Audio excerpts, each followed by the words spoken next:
Саламатсыздарбы, арбаңыздар, ардактуу коноктор.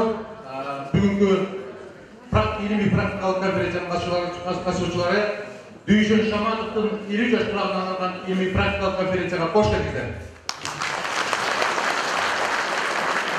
Бүгүнкү илимий практикабыздын темасы ата-эне, мектеп, коомчулук ортосунда кызматташтык аркылуу мектеп окуучуларын ар тараптуу өнүктүрүү мүмкүнчүлүктөрү деп аталат.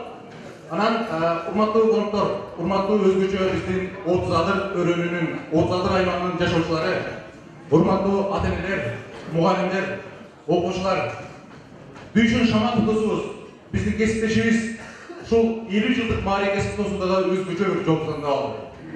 Өзгөчө. Албетте Бишкекте бардык жүздөгөн миңдеген биздин адамдарыбыз, замандаштарыбыз өткөзгөндөй той кылып, юбилейин өткөзүп, ресторанда өткөзсө болот эле. Жок. Атайын ушул Астанадан артып келип, менин өзүмдүн айылымдагы ата-энелер менен, кесиптештер, мугалимдер менен, анан эң негизгиси ушул окуучуларды шыктандыруу багытында мындай иш-чара өткөзөбүз, мастер-класстарды беребиз деп келип отурат. Буга бир кол жаап койсоңуздар болот. Бул абдан колдоо турган. Андан тышкары ушул Дүйшөн мырзанын 50 жылдык ушул мааракесине мына жогорку кеңештин депутаты баштаган Абдулахов мырза, биздин расмий өкүлдөрдөн келип отурат, билим берүү министрлигинен, ошондой эле Казакстандан конокторубуз бар. Мына Кыргызстандагы бир чоң билим берүү мекемесинин жетекчиси Нурлан мырза жана башка көптөгөн конокторубуз бар. Эң негизгиси башында айтып кое турган нерсебиз бүгүн бир расмий иш-чара эмес. Бүгүн келиңиздер бир эл отуруп түзгенлешип баарлашалы. Бүгүн бир педагогикалык майрам болсун бизде. Биздин эң негизги максатыбыз ушул. Ошондуктан бизди бир расмий иш-чара эмес, мындай майрам, педагогикалык бир майрам деп кабылдасаңыздар. Анан эң сонун анан дагы бир нерсе бүгүнкү программаны сиздерге тааныштыра кетейин. Мына азыр 300 жакын адам келип отурат.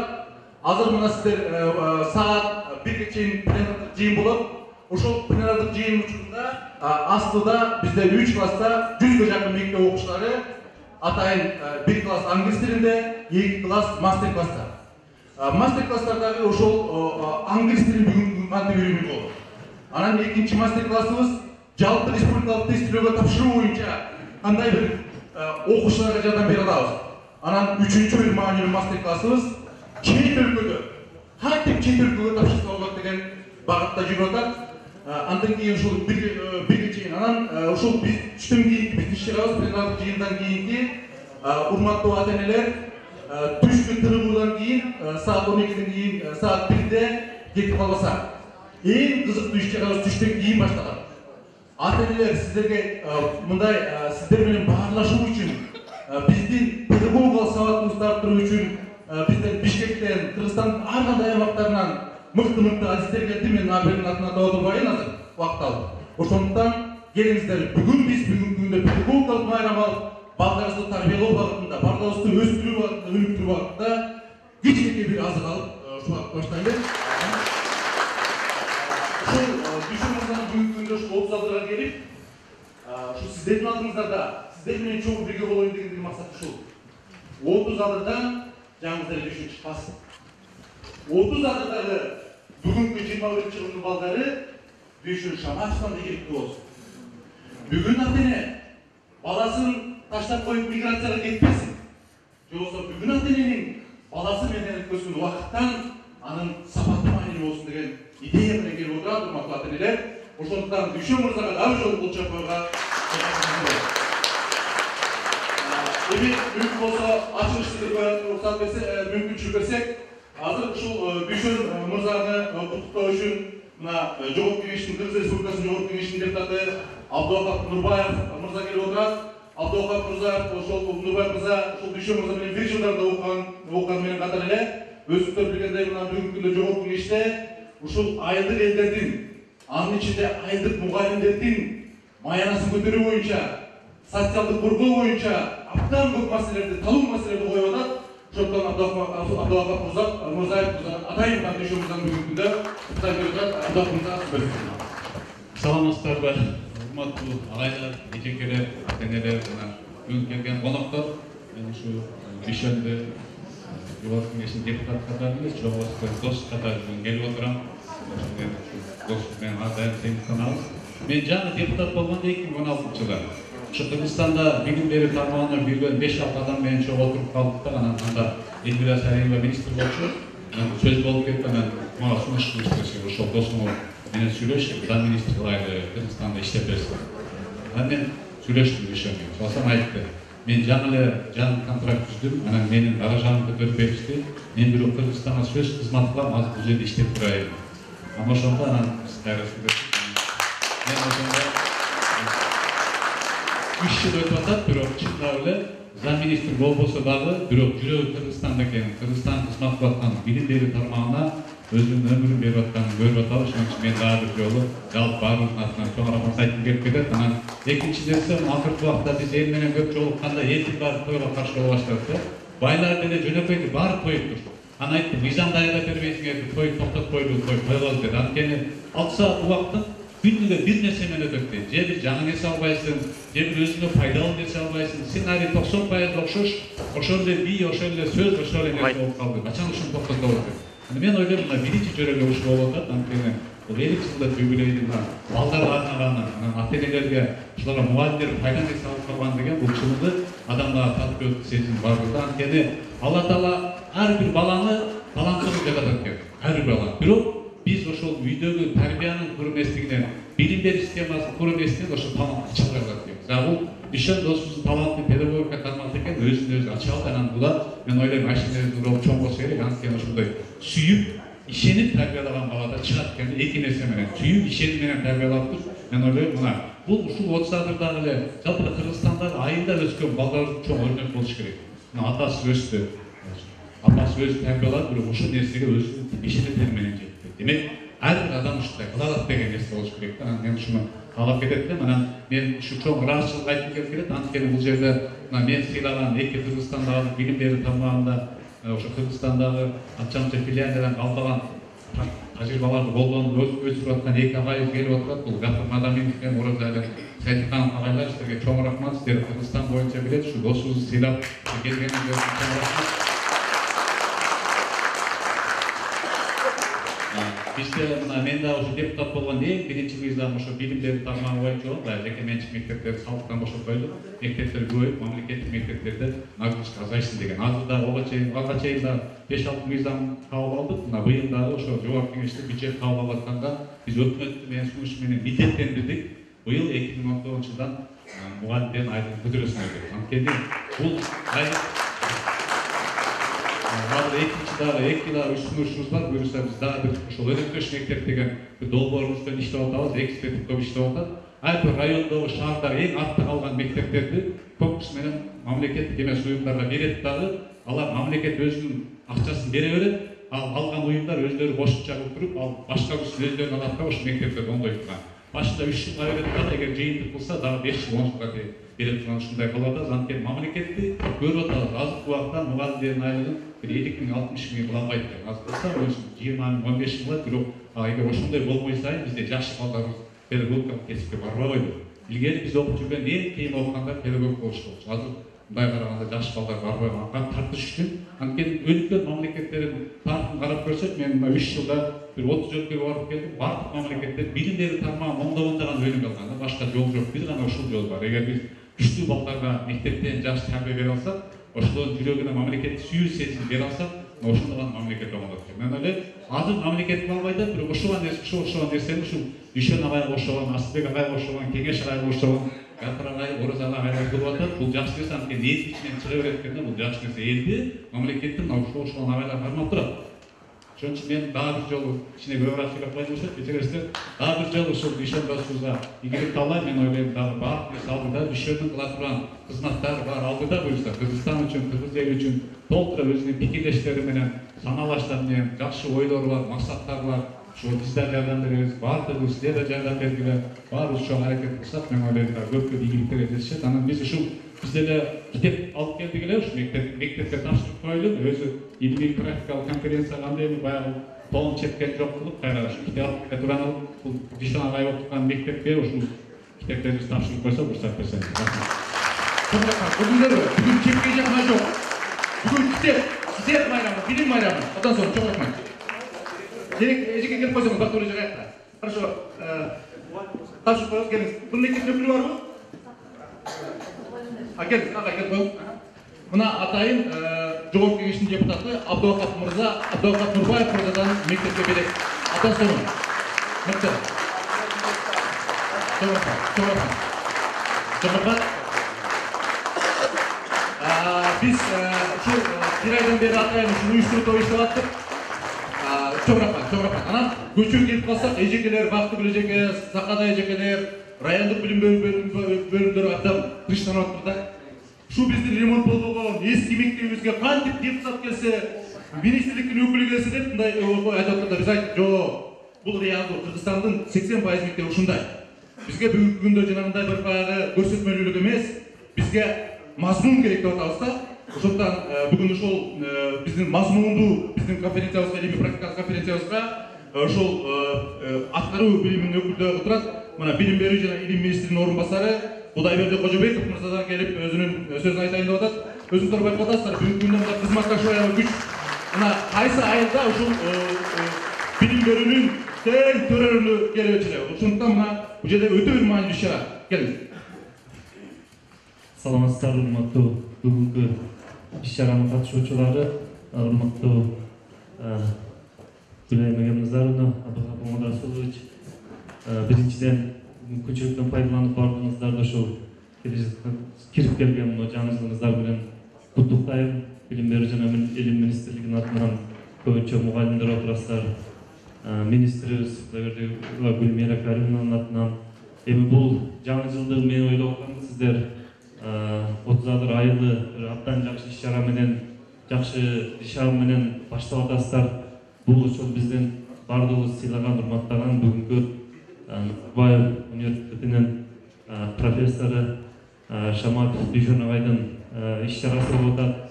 Ошон үчүн мен эми менен ошол бир топ жылдардан бери кылып ошондой кызматташыбыз. Бүгүнкү күндө дагы ошол билим берүү жана илим министрлиги мен баргандан бери дайым тыгыз байланышта болуп, ошол ар түрдүү Дүйшөн агайдын мүмкүнчүлүктөрүн пайдаланууга аракет кылып атабыз. Чындыгында биз баягы мен университетте жүргөндө кийин дагы ошол биздин билим берүү системасынын өкүлдөрүн, жогорку окуу жайлардын жетекчилерин, мугалимдерди чогуу барып ошол Назарбаев университетинде жыл сайын ар түрдүү заманбап ушундай бир иш-чаралар уюштурулганда Дүйшөн агай дайым бизге жардам берип, ошол жерге барып катышууга мүмкүнчүлүктөрдү түзүп келатат. Ошол жердеги биз барып эң негизги биз сыймыктанган маселе биз ошол казак боордошторубуздун бизге кылган мамилеси, бизди мынтип бир өзгөчө сыйлап, бардык нерсесин кучактарын ачып көрсөтүп жасаган мамилелерин көрүп, биз ошондо ошол бир киши аркылуу бир бүткүл бир эл боюнча жыйынтык чыгарат экен деген ойго келгенбизди. Бул себеби ошол урматтын бардыгы ошол жерде иштеген ошол Дүйшөн агай аркылуу болуп атканын биз сезип аттык. Себеби эгерде бул жерден, бул элден ушундай киши чыккан болсо, демек буларды да жөн киши эмес окшойт деп кабыл алган сыяктуу да. Ошон үчүн Дүйшөн агай ошол башка өлкөдө биздин кыргыз элин, биздин мамлекетти башкы айтканда мындай бир даңазалап представить этип жүрөт да. Ошон үчүн Дүйшөн агай сизге чоң ийгиликтерди каалайбыз. Бүгүн мына өзүңүз окуган мектепке келип, ушул жердеги мугалимдер, жөнөкөй окуучулар менен иш-чара уюштурайын дегениңиз бул өтө өзгөчө символичный деп ойлойм. Абдухапон Расулович да белгилеп кетти.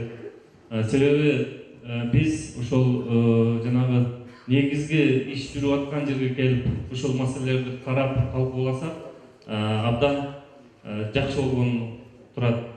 Анан жана агайыбыз Дүйшөн агайдын агайы айтып кетти, ушул Айтматовдун Дүйшөнү менен салыштырып. Мен агайдын өзүн айттым эле, бир аз башкачараак формада салыштыргым келип атат да. Себеби ошол дүйшөнүн айтматовдун дүйшөнүнүн мезгилинде элдердин сабатын жоюу, кат таанытуу деген эң актуалдуу маселе болгон болсо, бүгүнкү 21-кылымда дагы ушу биздин мектептин мугалимдери үчүн, окуучулары үчүн ошол сыяктуу актуалдуу маселелер бар да. Ал бүгүнкү иш-чаранын темалары ошол бүгүнкү 21-кылымдагы мектептин мугалимине, мектептин окуучусуна керектүү маселелер талкууланып атат да. Башка айтканда, ошол мен ойлойм, Дүйшөн агайдын бүгүнкү потенциалы ошол мезгилдеги кат сабатты жоюу кандай актуалдуу болсо, бүгүнкү 21-кылымдын ошол сыяктуу актуалдуу маселелери бүгүн ушул иш-чарада, ушул конференцияда талкуулана турган болуп атат. Ошон үчүн сизге чоң ыраазычылык билдирем. Мынау Гапыр Мадабенч агайдай кишилерди ушул жерге чогултуп келгени, бүт баардыгы сизди сыйлап, урматтап, анан эң негизгиси мен карап отурам, ушул жерде бүт ушундай баягы канча улуу болсо ошончо кичибейик болгон сыяктуу, ушул жерде сиздин тегерегиңизде Абдулвахап Мамадырович баш болгон Бекмырза Бекболотович отурат. Ушул баягы өзүңүздөй жөнөкөй улуу кишилер келип катышып атат. Бул менимче абдан жакшы деп ойлойм. Анан эми чындыгында ошол бир Дүйшөн агайдын юбилейлик 50 жылдыгы болуп аткандан кийин биз министр менен кеңешип буга чейинки ушул Дүйшөн агайдын немелерин эске алып, атайын ошол министрдин буйругу менен ушул Дүйшөн агайдын бүгүнкү юбилейин белгилеп коелу деп ойлодук элек. Эгер сиздердин уруксат менен ошол министрдин буйругун окуп коюуга уруксат этесиздер. Орусча жазылып калыптыр, мен орусча окуп берейин. Буйрук приказ ушу 39/4 31 декабрь 2018 жыл. За плодотворный добросовестный труд, весомый вклад в развитие сотрудничества в сфере образования и науки между Кыргызской и Казахской республиками, за бескорыстное служение делу и совершенствование образования приказываю наградить значком билим берүүнүн муктысы Министерства образования и науки Кыргызской республики Шаматов Дүйшөнгул, атакованный профессор высшей школы образования Назарбаев университета. Браво! Министр Владимир Владимирович.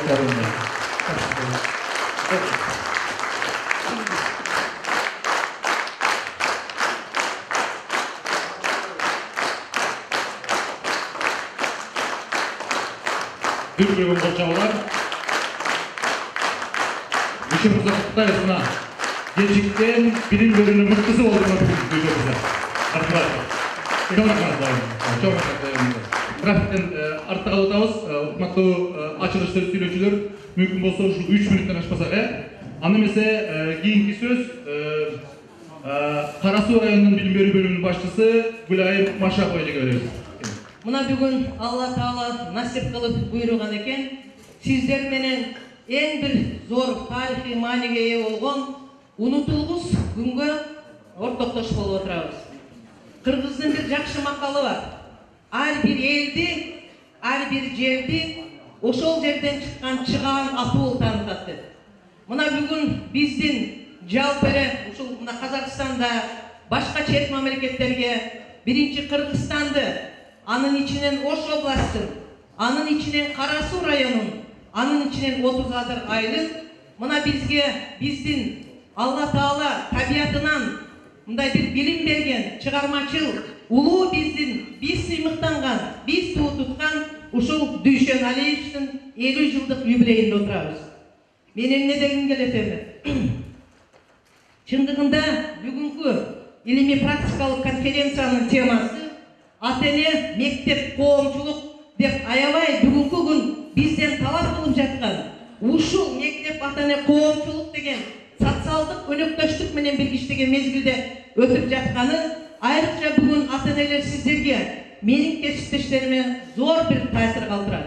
Бүгүнкү күндө биздин жалпы эле Кыргызстандагы билим берүү тармагы бир эле билим берүү кызматкерлеринин иши эмес, жалпы коомчулуктун иш экендигин мына бүгүн турмуш айгин эле отурат. Качан гана ата-эне, мектеп, коомчулук баарыбыз биригип, бирдей талап коюп, бирдей максат коюп, биз баланы тарбияласак, бүгүнкү күнү бизден мамлекет талап кылган ар тараптан өнүккөн билимдүү, интеллекти бийик балдарды тарбиялайбыз. Чындыгында бүгүн мен бир нерсени айтып коюшум керек. Мына биздин урматтуу замминистр отурат, Абдыхат Нурбаевич отурат. Бүгүнкү күндө дагы биз Кара Суу району мына директор отурат. Ушул 2019-жылы январдан баштап ушул дүйшөн ушул сиздин ата-эне мектеп коопчулук деген социалдык өнөктөштүк менен бир иштейбиз деп өткөндө биз айтканбыз. Буюрса Кара Суу районундагы 128 мектептин бардыгында ата-энелер кааналары уюштурат. Биз аптанын шаршемби күнүн ата-энелер күнү деп жарыяладык. Эми мына январ айында бардык мектептерде отчет эмес, информация, известность коюп коеюн.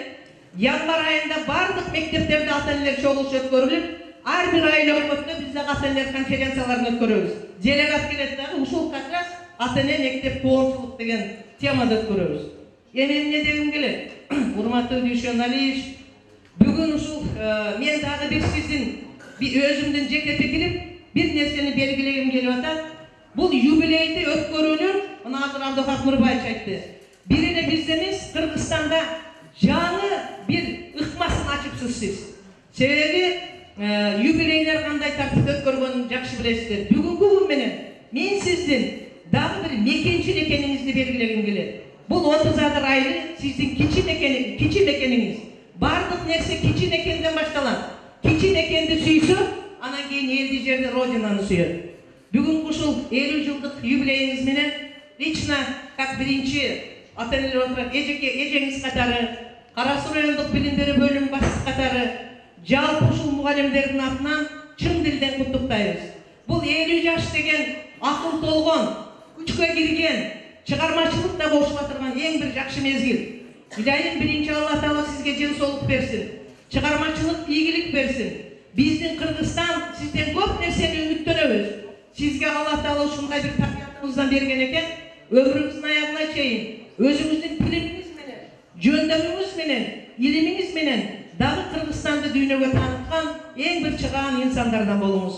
Ушул 50 жылдык юбилейиңиз кут болсун.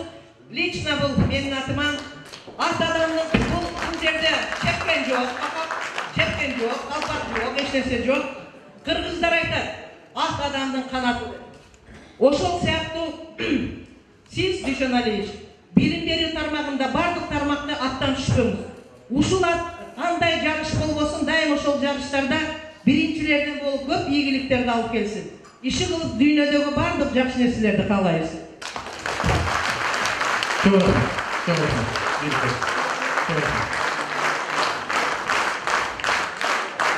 Çok rahmat. İyilik olsun. Негизи өзү биз ойлодук эле ошо ачылыштарда коюп туралды, бирок эми баягы чеккен жок, макул эми баягы мындай ырымдап тура. Анда берсе азыркы сөз ушул Жаманкулов атындагы мектептин ардыгер мугалими Төлөгөн Зикираевага кайрылып берсек, келиңиз ара. Мектептин атынан. Ардактуу азиз меймандар, баарыңарды бүткүл отадылыктардын Жаманкулов атындагы мектеп жамаатынын жана жеке өзүмдүн атымдан кирип келген 2019 жаңы жылыңар менен кызуу куттоого жана баарыңарга чын ден соолук, узун өмүр жана ишиңерде алган ийгиликтерди каалап кетүүгө уруксат этиңиздер. Эми баарыбызга ушул жерге баш коштуруп топтоп отурган нерсе бул биздин сүйүктүү окуучубуз Шаматов Дүйшөндүн 50 жылдык мааракеси болду да. Дүйшөн жарым жылдык мааракең кут болсун. Жараткан жарым кылымга дагы сага өрүм жараткан жарым кылымга дагы жарым кылым кошуп, сага бир кылымдык өмүр беришин жараткандан тилеп кетем. Үй бүлөлүү тууралуу айтаткан болсок, Дүйшөн 2006 жылы болочок жарына башташат. Жубай Айсулуу 2-3 баланы ардактуу татыктуу тарбиялап өстүрүп келе жатышат. Бир уулу 2 кызы алар бар. Алар Астана шаарындагы эл аралык мектептерде окушат. Дүйшөн учурдагы Назарбаев атындагы университеттин 2003 жылдын август айынан баштап азыркы күнгө чейин иштеп келүүдө. Көңүл буруп отурганыңар үчүн чоң рахмат. Çok rahmat. Bu malumatlarda как раз internette var, Wikipedia'ya girip olsa, agaydan alıp koşup çalıp koşup Өте маңызды маалымат. Как раз абдан толық маалымат берді. Çok рахмат. Аны mesela құрматтуу açılış sözde сүйлөгөн құрматтуу коноктор, сиздерге терең ыраазычылык билдиребиз. Эмында пленардык жыйындар докладтарды баштасак, агайлар пленардык ушул докладдарга 12 мүнөттөн убакыт берет. Графиктен артта калып атабыз. Анда mesela биринчи сөз Баткен областындагы Лейлик районунун номер 3-эксперименталдык мектептин мүдүрү, Кыргызстанга абдан белгилүү мугалим, Кыргызстандагы энелер мектебинин негиздөөчүсү Гафур Мадамин огай глобалдашуу заманында мектеп үй бүлө жана ата-энелердин кызматташтыгы балдарды ар тараптуу өнүгүүсүн камсыздайт деген темада өзүнүн докладын окумакчы. Бүгүнкү жыйындын катышуучулары мына ушул дүйшөлдүн ушундай юбилей экен деп жетине албай ушул Лейликтен бизди чакыруу менен мен докладты кеңири жаздым эле, азыр 12 минут дегенден улам мен ошо докладты окубай эле өзүмдүн сөзүм менен айтып берейин дедим. Бирок бир мага жардамчы болсо микрофон жок сиз эмес дешем коюн.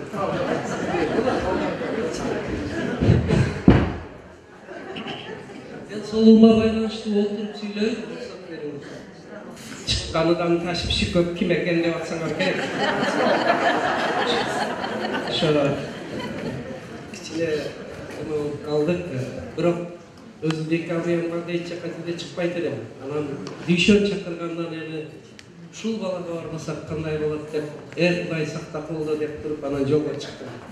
Эми урматтуулар, менин темам глобализация заманында үй бүлө менен мектептин кызматташуусу билимдин сапатынын өбөлгөсү деген тема экен. Жана айттым, докладты мен ушу узак күндөр ойлонуп жаздым, анан жөнөр күнү айныкса компьютерге алганда 1 саат 4,5 туруп жазып отурсам дүйшөндү жазганы чыгып калды. Саламатсыздарбы санаалаштар деп туруп 4,5 дүйшөн ушул тынсызданып ойлонуп атат. Эми ошону мен окубайын дагы айтып берейин дедим. Мындай урматтуу туугандар, эми аудитория өтө жакын тууган. Аудитория өтө жетик, зрелый аудитория, ошол үчүн мен баягы глобализация, анын таасири деген, анан өтө бир илимий терминдерден качып туруп, жөнөкөй эле өзүбүзчө колхозчо айрыча тил менен эле сүйлөйүн, Кудай бер деген уруксат берсеңиз. Ал эми илимий терминдерди Бишкекте, Астанада илимий симпозиум конференцияларда айталы. Эл менен элдин тилинде сүйлөшсөк жакшы болсо керек. Урматтуулар, эми мына глобализация бул биз каалайбызбы жокпу? Дүйнө жараян экен. Анын селдей каптаган жакшылыгы дагы, плюсу дагы, минусу дагы бар. Ошо менен коштоо эле бизге базар экономикасы келди. Ошону менен биргеликте бизге азыр дагы бир чоң таасирлердин бири мына рухий жактан чоң көйгөй пайда болуп атат. Өз заманында, өз учурунда бир жагынан вестернизация таасирин берип атса, экинчи жагынан дагы бир башка бир өтө ультра фанатизм даражасына жеткен дагы бир көз караштар кетип атат. Мен ушуга даярданып атып, бир-эки китепти окусам, Дзержинскийдин «Большая шахматная доска» деген китебинде окугандар болсоңуздар керек. Бул көрсө Евразия континенти кээ бир мамлекеттер үчүн өзүнчө эле бир шахматный доска экен. Ал жерде өтө чоң көйгөйлөр айтылган, бирок ошонун ичине силердин назарыңызды буруп коеюн. Дал мына ушу жаштардын жан дүйнөсүгө таасир берүү өзүнчө бир программа экен. Болгондо дагы өтө эле оң таасир эмес. Ошол үчүн бул бизди мына глобализация эмнеге алып келет, эмне кылышыбыз керек? Тан албайбыз. Ал жакшы жагы көп. Информациялык коом өтө зарыл, ал дагы жакшы жагы көп. Бирок ошол эле убакта бардык эле жакшынын бир палка два конца дегендей экинчи бир жагы дагы кетип атат. Ошол эле компьютерден, интернеттен биздин балдарды өстүрө турган дагы, чөктүрө турган дагы көп маалымат кетип атат. Кептин баары ошондо тандаш болуп атат. Биз азыр мына ушунча залда адам олтурабыз, балдарды биз тарбиялап атабызбы же мынабул тарбиялап атабы деген ой бар. Албетте мен мунун ичинде сонун балдарды тил үйрөнө турган, кругозорун өстүрө турган сонун программалар бар. Бирок миң өкүнүчтүүсү биздин балдарыбыз ал программага караганда тескери маалыматтарга ыктап ошонун зависимый болуп калганы өкүнтүрүп атат. Бардык залда отурганыбыздан ушул бир колдогу телефондогу маалымат мүмкүн көптүккө кылып кетет экен. Ошол үчүн биз балдарды эмнеге өргөтүш керек дегенде, ошол селдей каптап келаткан информация коомунда керек прогресске, позитивке, жакшылыкка, ыйманга, билимге өсүүгө кызмат кыла турганды тандап алууга үйрөтүү милдети келип калды. Эми ошол бардыгы эмнени талап кылып атат? Ошонун бардыгы үй бүлө менен, ата-эне менен мектептин жаныныктагы, жаны көз караштагы союзуну, биримдигини, кызматташуусун талап кылып атат. Биз ошолорду эске алып, мен 97-жылы алгач, мен 25 жыл мектепте эксперимент жүргүзгөн адаммын да. Баягы Дүйшөн агайды сизде эмес, Айтматовдагы Дүйшөндү. Кыларга ишин болбосо окусаң окутуп тур дегендей, кыларга ишин жоктой болуп, 25 жыл айылдын балдарынын көйгөйлөрүнү эксперимент кылып иликтеп чыктым. Ошондо айылдын балдары, үй бүлөсү, энеси, атасы, мугалими, айылдын директору, завучу, социуму кандай экен дегенди үйрөнүп, ошонун негизинде 15 китепти колумдан келишинче жаздым, урматтуу туугандар. Ошонун бири ошонун негизинде анан энелер мектебини биринчи жолу 97-жылы ачып, ошондон бери азыр бир эле биздин 200 бала окуган мектепте 1400 эне мектебини бүтүп сертификат алды. Бүтүрүү экзамени бар. Экзаменде 3-4 суроо бар. Ошону менен жооп беришет. Анан экзаменден энеси өтсө, анан баласы мектепке алабыз. Өтпөсө албайбыз.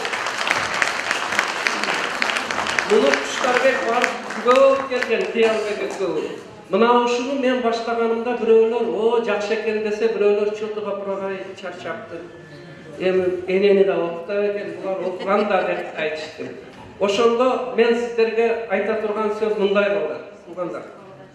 Туура, ата-энебиз, эне мектебибиз эле окуткан. Бирок ал убакта глобализация заманы эмес эде. Информациялык коом эмес эде. Ушуну дал билип алалы да, кээ бирөөлөр айтат, бунун не кереги бар дейт. Экинчиси, ошол кокту колотто, жайытта сиз ата менен эненин айылдын аксакалынан башка бир да информация баланын тынчын алган эмес, экологиясын бузган эмес. Азыр биз бирде айтсак, жана мен жогоруда айтып кеткендер миңде айтып атат. Чындыгына келгенде международный масштабта идет борьба за души человека, за души ребенка. Балдардын жан дүйнөсү үчүн калчылдашкан салгалаш кетип атат. Ойлонуш керек. Мына ошол өзү энелерди окутууга талап кылды. Илгери эне мектепти окубаса деле тарбиялап, эненин жомогу менен, этнопедагогика менен тарбияласа болот эле. Азыркы балдар биринчиден жомок айтпайт, экинчиден энелер жомок билбейт. Азыркы энелер айланайын деген сөздү айтпайт. Эмнеге экенин ылдыйда айтам. Мына ошол натыйжасында эне мектеби зарылчылык келип чыкты. Потому что анткени азыркы балдарды жөнөкөй сөз менен айтып, убедить, ынандырыш өтө кыйын. Ал үчүн мугалим гана эмес, эненин дагы белгилүү билим даражасы керек болуп калды. Ошол үчүн окуттук 60 сааттык программа менен,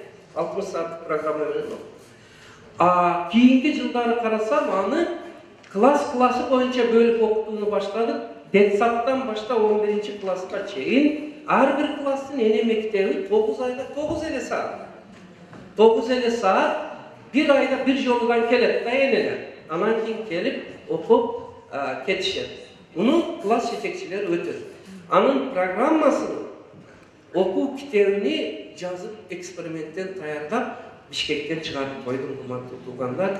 Мына бул эми бул жерде мугалимдер отурасыздар, сиздер Mına bir toplуу сөздөр болду. Чарчакта кетсеңиздер керек. Ошол үчүн мен жөн эле кургак чечен болбостон кичине тренинг кылсам уруксат.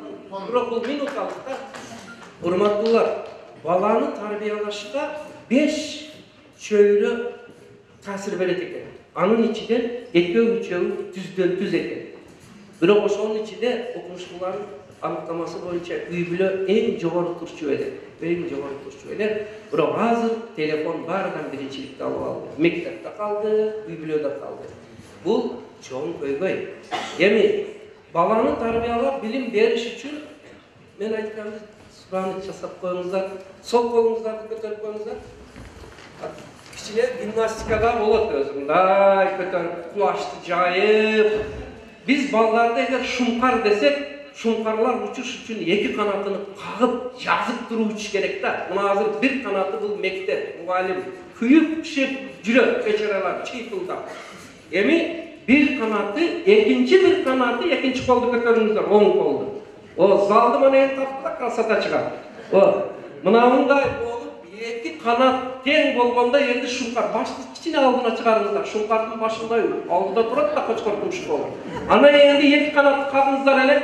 Мана суулукту караң, ысык көлдүн толкундай толкуп атат. Бирок, эми оң колду түшүрүңүздөр. Бул оң кол ата менен эне. Оң кол иштебейт. Бечара биздин шумкарлар 1 канат менен учуп келатат. Каяка барат, аны бир Кудай өзү билет. Төп-төп түшүп калып атат. Ал эми көбүнчө сурап коём, экинчи канат каякта дегенде Россияга жүрөт. Балдарга жүрөт. Андан калай экени кафе, ресторан, тойдо, тойханага жүрөт. Аяш, жора жыйынга жүрөт. Мен Бишкекте Ататürk университети, Манас университети шунда жыйын өткөзгөндө, бирок алар ата-энелерди жыйган экен, өтүп атсам, силер жакшы аудитория экенсиңер, алардын арасында эми шаардар, кыйындар көп.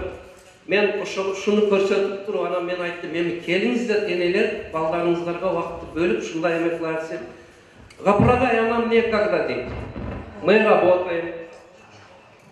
Нам надо сходить туда-сюда, там, это культурные мероприятия, сообщество дейт. А в чем тогда проблема, десем, у нас дети почему черствая душа, кашфор, кайрымсыз. Вот IT-технологияны, компьютерді жогорку даражада билгени менен жан дүйнө курган. Көздө мээрим жок. Көздө кашфор, алам жемин, бер, учам, кетем деп турат. Ооруп жаткан энесинин алын сурап койбойт экен. Ошону мана суроо берди. В чем проблема десем, почему наши дети черствые душа деди. Анан мен ойлонуп калып айттым, давайте сделаем хронометраж дедим. Сутканы минутага бөлүп жазып чыгыңыздарчы, убагыңыздар кайга кетет экен. Жаза баштады, иштеймин, аякка барам, тойго барам, там башка вечеринка. Эми окуңуздар десем, окуса 5 минутадагы балама бөлөм деген нерсе жок. Мен айттым, знаете, дедим, значит вы не обижайтесь, не жалуйтесь, что у вас черствая душа. Вы всего лишь получали сдачу. Сдача деген билесиңер, да? Мамилелерге жараша жооп калып. Ошол үчүн энелер мына окутушка туура келет. Эми урматтуулар, баягы кол эстен чыгып калдыбы? Эми биздин эксперименттин бүгүнкү конференциянын максаты манабул калаалап кеткен, Россияда жүргөн, базарда жүргөн, достон, жорадан, кафеден колу бошобогон ата-энелерди мектепке кайтып балдарга экинчи канатты кайта калууна келтирип. Да бир көтөрүп коюңуздар. Калууна мына ошондо кыргыз балдары Япония, Америка деңгээлинде калкып учат, кайтып учат. Рахмат сиздерге.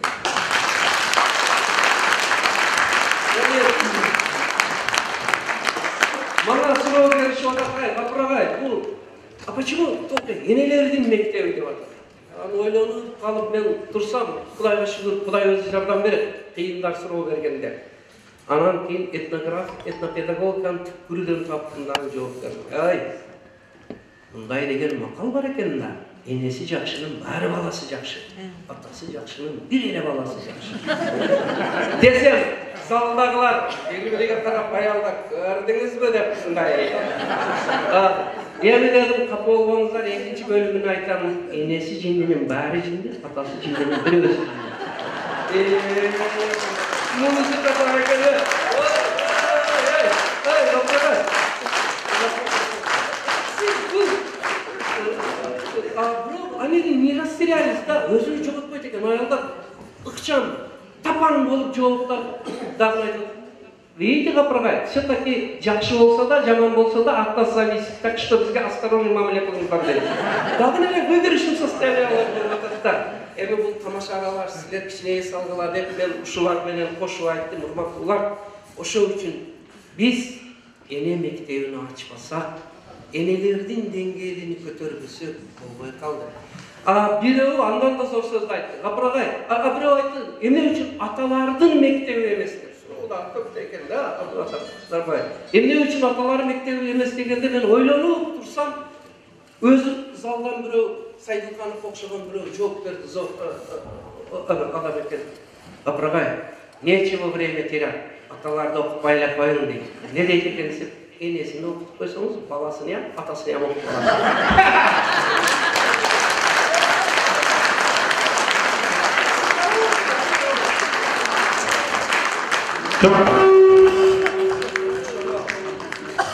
Бұл ән тамашаға башқалмен қош кетіш керек, бірақ енелер арқылы берген жұбат екен. Мен ене мектебін оқып жүре өттім, кейінчерек Ислам академиясын бүткөн бір алым адам айтты, сіз туры қылат екенсіз. Құран-ы Кәрімда, хадистерде бар, ене бұл медреседір деген. Мен сөзді жақында оқытым. Эне бұл медреседир. Демек, эне табиғаттан, Құдайдан, коомдон тарбиялоо үчүн берилген экен да. Деп, бирок мен аны ойлоп, медреселикке жараша болсун да. Өзү таалими болбосо, тарбия өзүгө көйгөй маселелер болсо, кантип балдарды ал тарбиялайт деп, энелер. Эми сиздерден суроо болсо керек, энелер мектебиде эмнелерди окутат деп. Төртті чоң темасын айтып қойып, біріншіден балалардың возрастной особенностын оқытады. 0 жаштан, бала бойға бүткөндөн баштап, 18 жашқа чейинки ар бир курактын жаштын өзүнчө өзүгө жараша тарбиялоо эмелери бар. Ошол экинчиси баланы үй бүлөгө социум тузуп, билимге интизар, кызыга турган кылып тарбиялаш. Мен тренинг кылып айтам. Энелерим окуйт конспект жазат. Конспекти болсо экзаменге кирбейт. Ким барса мен конспектини көрсөтөм. Урматтуу энелер, эгерде сиздер балаңыз мектепке жөнөгөндө уулум, сен мектепке барасың, Хазірети ұстаздарыңның алдыға барасың, ар бир сөзү табиғи, сен биік жерге барасың, Құдай деп астанасын аттағын, ұстаздарың, мұғалімдеріңнен ар бір сөзінің андың ұшағыдай теріп алдың. Сенің ар бір 5-6 келгенің менің өміріме 1 жыл қошып деп тұрып жөнөтсеңіз, балдарыңыз башкача келеді. Туруу жоқ бұл. Бізде көбінше қандай? Баларша мектебіне башта орыттым, тез-тез кел, малды қара, оқи өрбет, министр болып әден, оқығандарын жашаватқанын көріп адам. Натижада үй бүлөдөн уже біз балдардың арқандай оқуға, мұғалімге болған отношениясыны, китепке болған мамилесini бұзып қояды екенбіз. Бұл бір көйбөй, бұла қысқаша айттым. Анда бұл жерде көп бая енелерді жөнеле оқытам десеңіздер келбейді. Енелерді оқытыш ал лекция формасында емес, ойын түрінде. Анан ең қызықтуысы алғаш тартайын десем, мықты ене, мықты үйбіле конкурсын өткізді. Мықты үйбіле, мықты ене десе бізде туш киіз келем, көрпелерді үйлік таштаймыз ғой. А мен дневниктерini жайдырдым. Алған грамоталарını жайдырдым.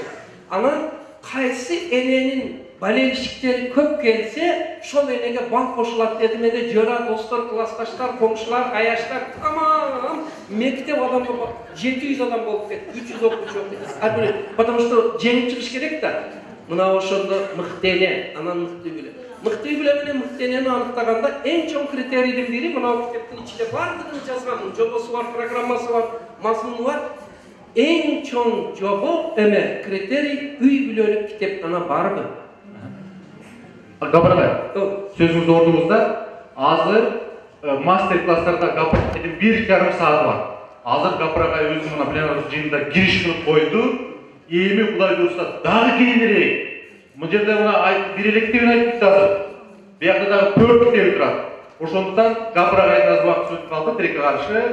Demek saat 1'den başlap hazır Gapıragay'ın master klasslarına, emege Gapıragay klasslarında master klasslarına koydu. Bana oyunu değil. Oşoğa aytdım elekeç, men süyle öyle koyayım, men vaktımda düşön özüge vergile. Alem süylesem, bana kiçine maştap gerek. Bu çoğun köy da, bununday 5 minutda aytsam azı sizlerge iş nese düşünün. Burası taktikte boyunlu. Ekinci bir köy baldardın okuvay koyuşu, okuyalbay kalışını biz baldardı günölü deybiz. Baldarga en kıyın tuğanlar. Antkeni informasiyalık boğunda baldardın başını 3 tonnalık porterge 9 tonna jugartıp koyganday. Baldar nagruska menenjör. İlmi malumatlar boyunca mektepti bitken 10-15% gana bala den soğuluğu taza çıkat eken. Kalganı stres, nevroz, jana başka ememenen çıkat eken. En çoğun köy biri baldar bilim alımının yollarını bilbeyt eken. Oşo üçün baldarga bilim alımını rasyonaldı, kıska, önemli, ıkçam yollarını öğreniş için ikinci bir kitapta yazdım. Jana savaklılık kirgizdim. Bu akıl emgeginin madaniyatı degen savak. Bu yerde mına oşo en çoğunu daha bitti kolaştırayın. Siz vergen bana bir emek. Konunuzlar şunday açınızlar. Baldarga hazır kelip atkan malumat şunçalık çok geçeriler kucaka bakmaydı. Oscar bunu yapmaya deydi. Kucak jetpeydi de. Alemi mına ayın kitabı. Oşo köp nerseni hem kolduklarını akırın biriktirip gelindir. Sığıp suunu alıp kvitesensiyasını alıp durup top denizler. Negizini alıp durup şunday kılıp veretirmen metodik aşıl yerde var. Sizlerge eserine giydirip kalay bıraklar. Yani herkesi bakmayın. Düşün. Geleceğiniz var mı? Ben geçer. Uşu bari bugün bana görürsün. Düşünde geçke maktayımız, sıymıklanamız. Hey, düşünün arkada Ayşe'nin durman için düşün. Ne durur? Bilim yolundaki ömür deken benim 25 yıldır eksperimentim Kava tarafından 3 profesör gelip 3 gün jatı vizitip bu kitapta yazıp çıkan. Bu kitapın içinde son malumatlar var. Uşunu sizge Ayşulu düşürdü şunday saklaganınızda, şunday baktaganınızda, şu darajaga çıkarganınızda sizge rahmat. Düşürüp gelene diyor.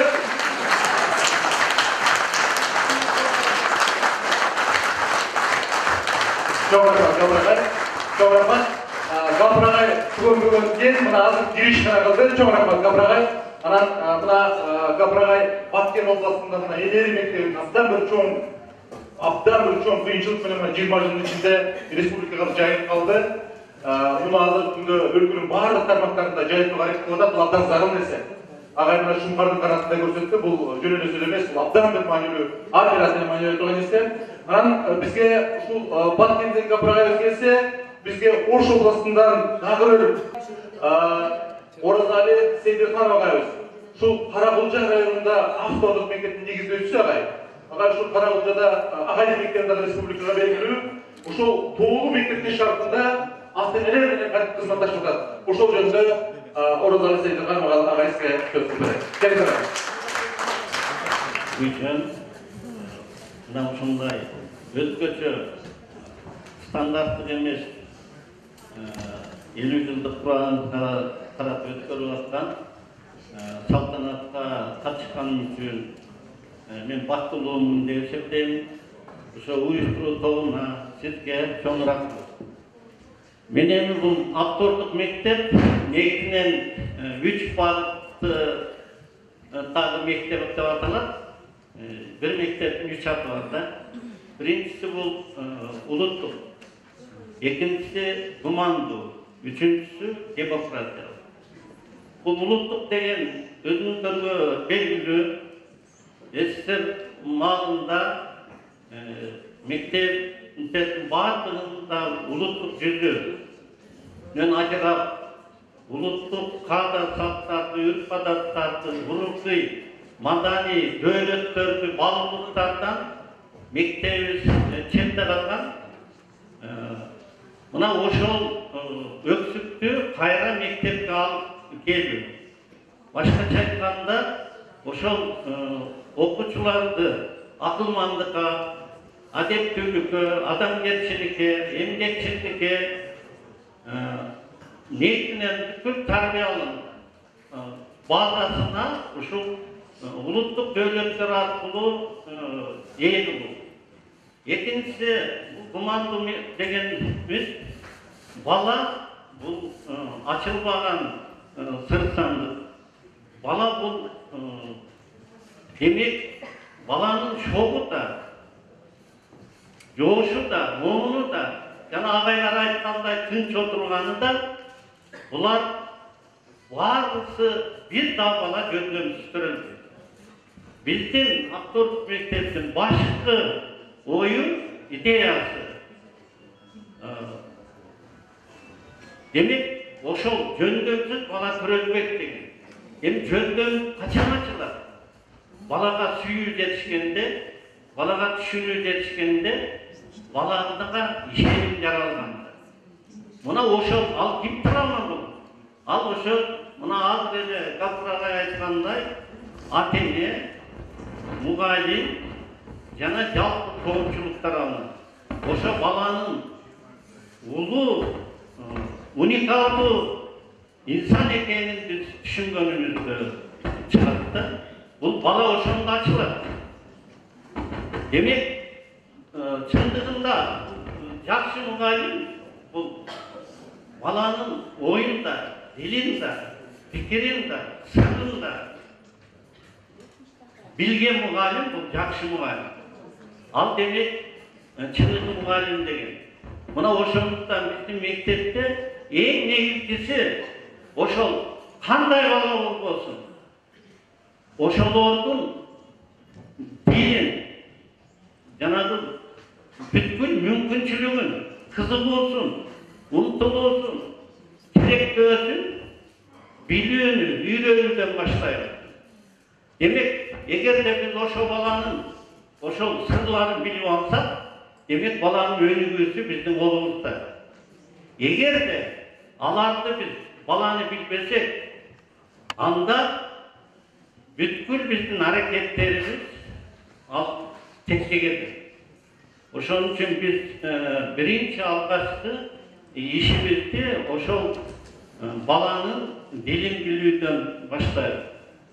Emi balanın dilin biliş için, balanın açılış için, balanın çıkarım açıl, kudretinin kaynak, dangazalap, özün jarıyalaş için balanga en negisi koldu olmakta. Biz birinci oşol balanın kolduğunu unutmalar. Baldarga demek oşol çıt dem verimini unutmaların izilde büyürönü bizim bu mugallimlerimizin en ıyık milleti katarı sanayımızdı. Hem bizde demokrasiyalık degen bu adamın kadır varlığının en jogorku çekte urmatlalışı.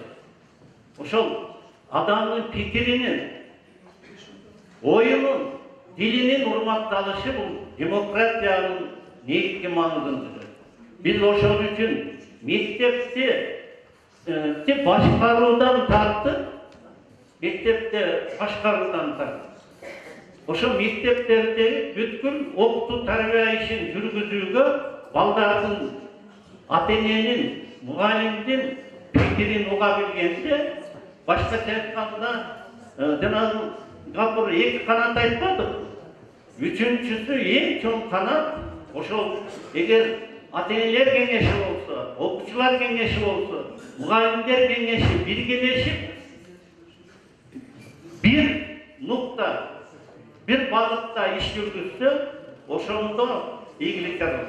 Biz bayağı Bura, Şünkü ayetkanday, Kamelki ayetkanday, komünistki negitegen, yenilerin mektebi çıktığında biz atan kızı kalır açkanlar.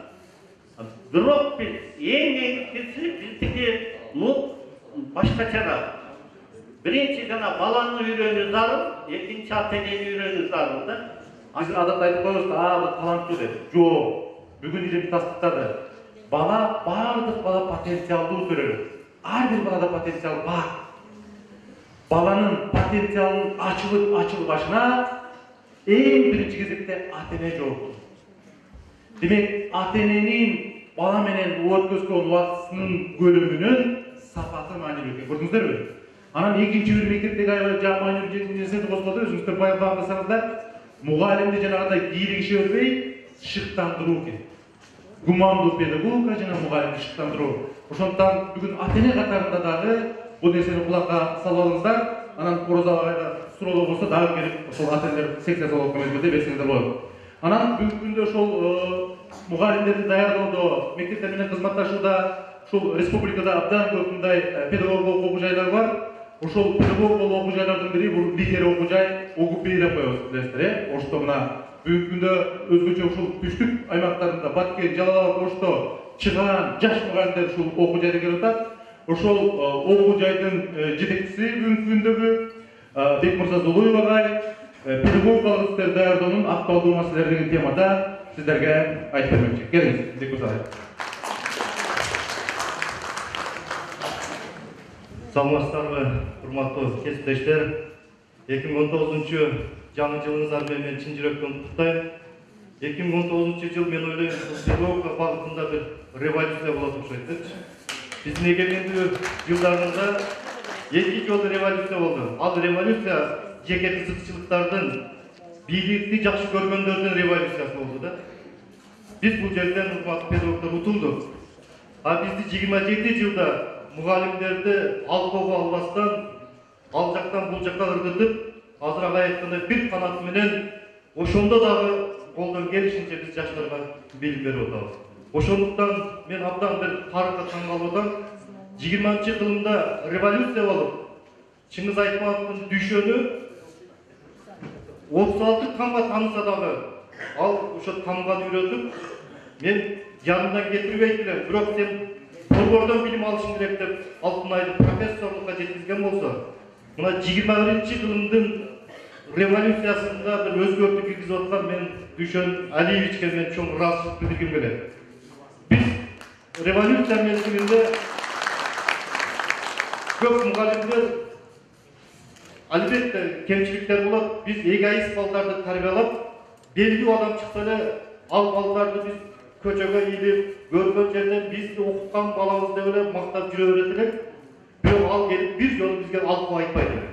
А бирок Düşөн агайыбыз 50 жылдыкты тоонжап бир ресторанда өткөздө, ошол жерден белгилүү адамдардан акча чогултуп алса болот элек. Бирок Düşön агай ошол нерсени мектебиме өткөзөйүн, келген белекте дагы мектебиме калсын деп, акылдуулук саясаты менен ушул бүгүн Жаманкулов мектебин Кыргызстанга таанытып отурат. Мен агай жөнүндө көп издегенде байкасаңыздар керек, бул киши телевиденияларда, газеталарда болсо жаза берипти. Мен дагы даярдандым да. Мен Карасу районунун 30-дагы деген айылдагы Курскайда азыр Жаманкулов деген мектебин бүтүргөнмүн деп. Ар бир сөзүндө демек Жаманкулов мектебин бул киши таанытып атат да. Албетте ошол жерде иштеп аткан мугалимдердин эмгеги. Ушул мектеп болбосо мен ушундай деңгээлге жетпейт элем деген өзүнүн бир философиялык ой жүгүртүүсүн мен түшүндүм агай. Демек, сизге окшогон инсандар бизде көп болуш керек. Мына ошондо мугалимдик коомдорду болот. Мына бир 10 жылга жетелеп, айрым бир кызыкчылыгы бар айрым депутаттардын айынан мектептин мугалимдери, завуч директорлори айылдарда депутат болбой калышты. Булар мамлекеттин камчысын жабат деп. Ушунун айынан эмне пайда болду? Бүт көчөдөгү балдарды депутат кылдырмак. Мына ошол балдар азыр айыл өкмөтүндөгү акчаларды мектептерге эмне кылбай атат? Бөлбөй атат. Болбосо кече эле ошол жигиттер ушул мектеп партасын өткөн.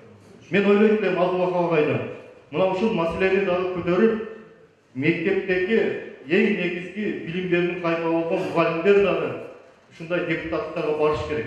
Ошондо мектептерге акчаларды, сыйлыктарды кенен бөлөт деген ойдомун. Ошон үчүн биз мезгил келди. Билим берүү революциясын кылсак гана, мына мен ким андай айтпай, педагогикалык адистерди даярдоо деп. мына ошондо даярдоо болот. Мындан 3 жыл мурда башталгыч класс менен мектепке чейинки билим берүүнүн айлык акысы көтөрүлдү. Биздин окуу жайда 2 эсеге башталгыч класс менен мектепке чейинки билим адистиктерин тапшырган студенттердин саны 2 эсеге көбөйдү. Эмне себептен? Себеби ата-энелер үмүт кыла баштады. Мамлекет таштабайт экен. Айлык акысы 20 миңге чейин жетип атат. Демек мен баламды ушуга окутушум керек экен. Экинчиси, бир учурларда биздин профессор Токтогонов деген агай айттылар. Экзамен алып атып бирөөлөр сен эмне үчүн тарыхчы болгуң келип атат десе, мен өзүм сугатчы элем. Бул мугалимдик кесип жакшы турбайбы? Ошого мугалим болуп алайын дедим десе, кууп чыккан экен. Сен эмне мугалимдикти оңой ойлоп атасың деп. Мына азыркы мезгилде ушул жерде ата-энелер отурат. Көпчүлүк ата-энелер, көпчүлүгүбүз жеке кызыкчылыкты жогору коебуз. Мугалимдик жакшы экен. Түшкө чейин иштеп коет экен дагы түштөн кийин бала карайт экен деп, бала кызыгабы, кызыкпайбы, ол азыркы сүйөбү, сүйбөйбү, кайра өзүнүн эртең келечегиге балта чаап, билимге өзүнүн кызыкчылыгы үчүн билим алган бала эртеңки өзүнүн балдарына жакшы тарбия бербей атат. Ошон үчүн урматтуу ата-энелер кызыккан гана балдарды окутуш керек. Мугалимдик түйшүктүү кесип экендигин биз балдарга жеткизишибиз керек. Ошон үчүн мына ошол билимдүү балдар, мына азыр бир нерсени айтып коебуз, биз мугалимдер коомдо өтө күчтүү инсандарбыз. Бирок кандай бир саясий чөйрөгө келгенде дагы деле биз башкача болуп кетебиз да. Мына учурунда эле шаардык кеңештерге депутат болуп жүргөндө ушу Нурбаев мугалимдердин маселесин көтөрөт болчу. Азыр деле жападан жалгыз депутат Нурбаев айга көтөрүлсүн, башка кылсын дейт, бирок башка депутаттар бир дагы жолу ооз ачпайт да. Биз келечекте мына ушундай инсандарга дагы биз муктажбыз. Биздин айлык көтөрүлөт, ошондо биздин адистиктин аброю жогорулайт. Мына азыр мен айтып аткан себебим, мына Абдубак агайлар сырттарга барып жүрөт, бул кишилер эми гана түшүнүп атат. Качан мамлекет өнүгөт? Мамлекет өнүгүш үчүн мугалимдерге сый-урмат жасаш керек, айлыгын акын көтөрүш керек. Учурунда кышында үшүп калбагыла деп сайытында жакшы жагын айтыш керек. Көмүл берет болчу. Жазында эс алып кел деп туруп, сизди эс алууга жөнөтөт болчу. Ошондо бардыгы мугалим болууну каалап. Ошондуктан мен айткым келет. Кудай кааласа, биз ар бир өзүбүздүн адистикти кадырын көтөрүш үчүн албетте мамлекетибизде оор, бирок биз айтышыбыз керек. Мамлекет революцияны бийлик үчүн кылбаш керек. Мамлекет революцияны билим үчүн, эртеңки келечектин жаштары болгон өзүбүздүн уулдарыбыз үчүн кылышыбыз керек. Албетте агай айткандай глобалдаштыруу мезгилинде бизге окшогон чакан эл башка улуттарга же башка коомдо сиңип кетебиз. Анда сиздин бакырыңызды да эч ким укпайт. Кыйкырыңызды дагы эч ким укпайт. Ошондуктан мен Дүйшөн агай, сиз 21-кылымда биринчи билим берүүдөгү революцияны жасадыңыз. Сизди ушул жердеги басма сөздөгү кызматкерлер болсун, мыкты балдар болсун бүгүндөн баштап рекламалаш керек. Мына өзүнүн туулуп өскөн айылында ушул Жаманкулов мектебинин кадырын өстүрүп, ушул жерге өзүңүз келип, ушул жерде атайын семинарларды, тренингтерди уюштуруп атасыз. Мына бүгүн канча ата-эне агайлардын тренингден көргөндөн кийин мен ойлойм өзгөрөт. Ушул жерде отурган биздин мугалимдер дагы өзгөрөт. Мына азыркы Кыргызстандын билим берүү системасында жаңылануу болуп атат, урматтуу кесиптештер. Мына мурда мектеп, вузду айтат эле, вуз мектепти айтат эле начальниктер бар. Азыр ага айтканда эки канат менен бирдей кетпесек, мына биздин жаңы бакалавриат системасында биз дагы ата-энелерди топтоп чогулуштарды өткөзүп атабыз. Биз дагы ата-энелердин пикирин угуп атабыз.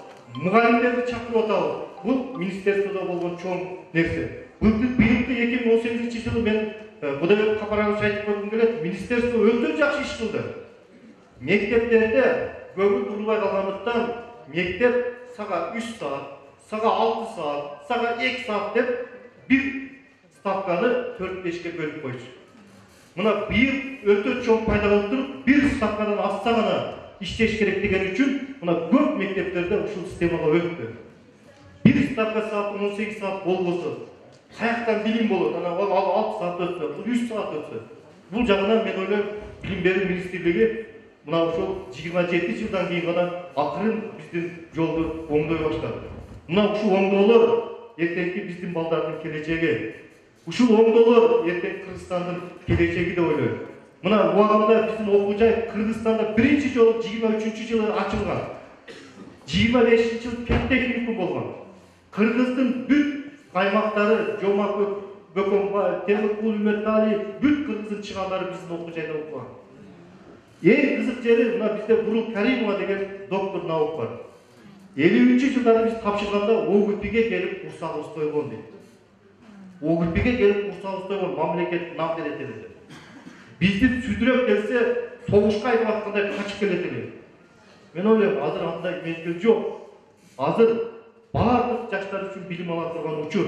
Мен бир гана азыр министрликтин өкүлүнөн сурап атырмын, ОЕРТ абдан жакшы. Бирок ошол эле мезгилде ОЕРТнын айыл жериндеги мектептер үчүн проблемасы да бар. Себеби дегенде айрым балдар мүмкүнчүлүгү жок ата-энелер ОЕРТга даярдалган кесипке барбагандыктан биздин түштүктө мен мына 3 жылдан бери анализдеп атам, 47%ке жакын гана балдар 110 балдан өтүп атат дагы, калган 60%ке жакын бала сабаксыз калып атат. Аны ошончо 11 жыл окугандан 110 бал алса эле ал өтүш керек. Ага 109 болса да өтпөй калыш керек деген нерсе болбойт. Бул азыр ага айткандай биздин улутубузга болуп аткан башка өлкөлөрдүн саясаты деп түшүнөм. Ошондуктан мына ошондой мүмкүнчүлүктөрдү дагы биз карашыбыз керек. Мына мезгил келет, чоң алайга келбей койду, ким барат азыр? Ошон үчүн урматтуу мугалимдер, биз дайым келгенде эле өзүбүздүн интеллектибизди көрсөтүп эле кой деместен, мына ушундай көйгөйлөрдө биз коомго ачык айтып чыгышыбыз керек. Өзүбүздүн көйгөйдү өзүбүз көтөрбөйүнчө, же ушул Дүйшөн агайдай бир балдарыбыз чыкмайынча биздин кадырыбыз эч качан көтөрүлбөйт. Мына ушул Дүйшөн агайдан кийин көп кыргыз жаштары, юбилейди мен жөн эле өткөзүп 300-400 миң акчаны ресторанга чачкандан көрө ушул мектепке кылып койгонум жакшы турбайбы? Мен азыр мына Кудайбек Капаровичке айттым, мына азыр мугалимдердин усулканасында отурган креслолорду көрүп мен таң калдым. Демек ушул жердин бүтүрүүчүлөр абдан жакшы келди. Андай кресло министрде да жок. Бирок ушул Жаманкулов мектебинде атайын мугалимдер үчүн ошол Дүйшөн агайга окшогон балдар жасап бергенди. Ошон үчүн урматтуу ата-энелер, биз бир нерсе десе эле биз абдан исламдашып кеттик. Ошол исламдашууда да айтыш керек. Жакшы кылып аткан ишиңди мешитке эмес, мектепке кыл. Мына ошондо өнүгүү болот. Ошол мектеп, медресе бир сөз. Коркуу менен, наркы дүйнөдө коркуу менен биз мешиттерге кызмат кылып атабыз. Сиз ал жак барбы жокпу билбейбиз. Баарыбыз мусулман. Бирок сиз азыркы балдарга келечек капылып аткан мугалимдерге ихсан кылайлы. Мына ошондо өзгөрүү, мына ошондо өнүгүү болот. Ошон үчүн мен дагы бир жолу айткым келет, урматтуу кесиптештер, 2019-жыл билим берүүдөгү бир жаңы өзгөрүүлөрдүн, жаңы багыттардын барагы ачты. Ал баракты мына 21-жылдын Дүйшөн ачты. Балким атаңыз учурунда Чыңгыз Айтматов чыгармасын жакшы окуганды. Балким атаңыз жакшы окуганды. Ошондой касиелерди сиздин атыңызды Дүйшөн койсо керек. Мына ошон үчүн ошол Дүйшөндүн ыйгаты. Болбосо биринчи мугалим деле өтө мазмундуу чыгарма эмес. Аны мазмундуу кылып чыгарган ошол мезгилдеги Кончаловский болгон. Окусаңыз ондой эле маанилүү эмес, бирок киносундагы мазмун, маңыз, эгерде ошол Дүйшөнгө Чыңгыз Айтматов жолукпаганда, бир дагы Чыңгыз Айтматовдон башка мугалимди андай бийиктикте көрсөткөн эмес. Мына азыр 21-жылда мына Дүйшөн агай көтөрүп атат бизди. Демек, мына ушундай жигиттерибиз көп болуш керек. Мына ошондой уландар, мына жакшы адам, мына Кыргызстанда реформа кылып аткан Асылбек Жодонбековго окшогон, Кеңешке окшогон, агайга окшогон белгилүү инсандар менен дос болот. Ошондуктан мен ойлойм, мына ушул муун, мына ушул өзгөрүү, бүгүнкү багыт мен ойлойм туура багытка кетиптир. Ошон үчүн мен дагы бир жолу Дүйшөн агай, мен сизге чоң рахмат айткым келет. Кылган кызмат ушул мугалимдерге кылып атасыз. Эгерде ушул Курская мектеби болбогондо сиз Дүйшөн болбойт элеңиз. Ошон үчүн мен ушул Жаманкулов орто мектебинин жамаатына агай сүйүнүп айтып атат. Бүгүн бир өзгөчө мактанып кичинекей мектеп şu Kırgızstan boyunca siz Astana'ga çeyin jasalatas şu bir çoğun bir dengedeki çıkarılatas. Akırkı sözüm urmatlı kesipteşler biz de pedagogik okuu jaygatlarında Kırgızstanda japadan жалгыз muhallimdik artistlik tarbiyalanan bilimlerden okuu jay болып есептелебиz. Biz koldan geçtikçe özümüzün muğunda kayıtlamız. Buna 3 yıldan beri biz başlangıç klasında mektepke çeyinki bilim berүүгө 3 algan balдарды албай атабыз. Көп ата-энелер биз менен жакалашып атат. Эмне үчүн сен албайсың, кандай акың бар деп. Биз ата-энелерге түшүндүрүп атабыз. Балаңыз үчтүк болсо, эртең үчтүк баларды тарбияласа, андан көрө башка окутуңуз, тигүүчүгө окутуңуз. Эртең үчтүк бала бир мугалим болуп келбеш керек депчи. Ошон үчүн суранабыз, урматтуу агайлар, сиздер да айтышыңыздар керек. 3 алган бала эч качан мугалим болуп кайра келбеш керек. Себеби ал келип ошол үчтүк деңгээлде билим берет. Ошон үчүн biz ушуна 2 жылдан бери көп ата-энелер тартышат, сени сотко берем деп. Мен айттым, сотко берсең акыры ынанып атат. Бир чети туура экен. 30 бала тамбатан болгон баласы үчтүк болсо кантип тамбатан? Ошон үчүн айткым келет, ушу балдарга айрым бир кесип тандууду да айтсаңыздар, өзүбүздүн кадырыбызды да кайталай, өзүбүз көтөрүшүбүз керек. Ошон үчүн ары сыймыктуу Arı düşürüğüyle bir baldarımız çıkıp kalsa bir mağdayımız cevap getirip, başımız götürülüp, bir köşede de geriye basa durgan uçurumuz gök olsun. Düşürüğüyle terbiyeni biz bere mayramızdan kut olsun. Akırında şu atayımızdan salt bolup kaldı. Daima Abdülhamid'in jak söz var. Жаңы жылда дагы балдарга китеп беректе бергиле, берек бергиле дебилет. Ошон үчүн мен дагы ушу атайын ушу мектептин директоруна ушу mektepte bilemiz, предметli kitaplar yetişmeyip ошон үчүн мен мектепке kitap тапшырып коеюн. Ал эми Күшөн агайга мен кичи кардиналга келдим эле.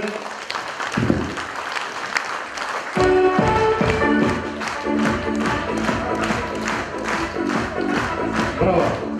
Алкыш. Kitapты эжеке алып коюптур, акылдуучу. Бирок китеп көп ачык айтып коеюн. Kitapты жакшы көрөм. Анан абай, мен сизге мындай атты беріп атам. Мен Гүлай Гендерзадан кайталап эле коеюн. Учурда биздин бир саясатчы айтты эле. Дайыма Кыргызда кулун боло беребиз. Жок, кулун болбош керек, ат болуш керек депчи. Сиз мына атсыз.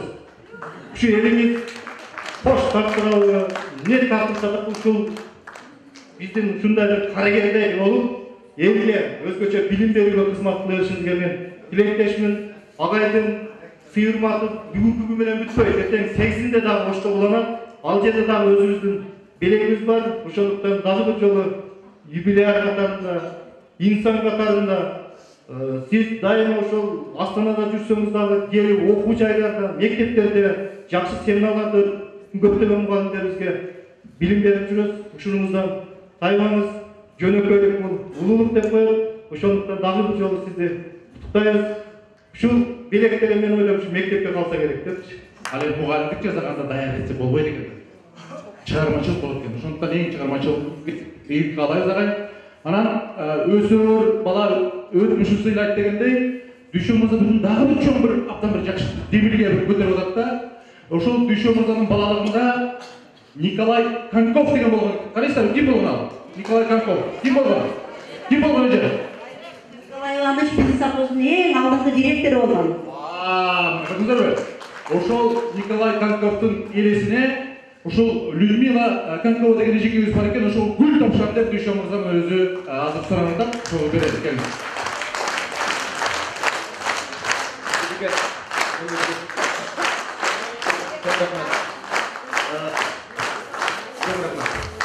Мен буюрса азыр көп сөйлөп эле турайын, түштөн кийин жолугушуу болот, суроолор болсо жооп беришке аракет кылам түштөн кийин.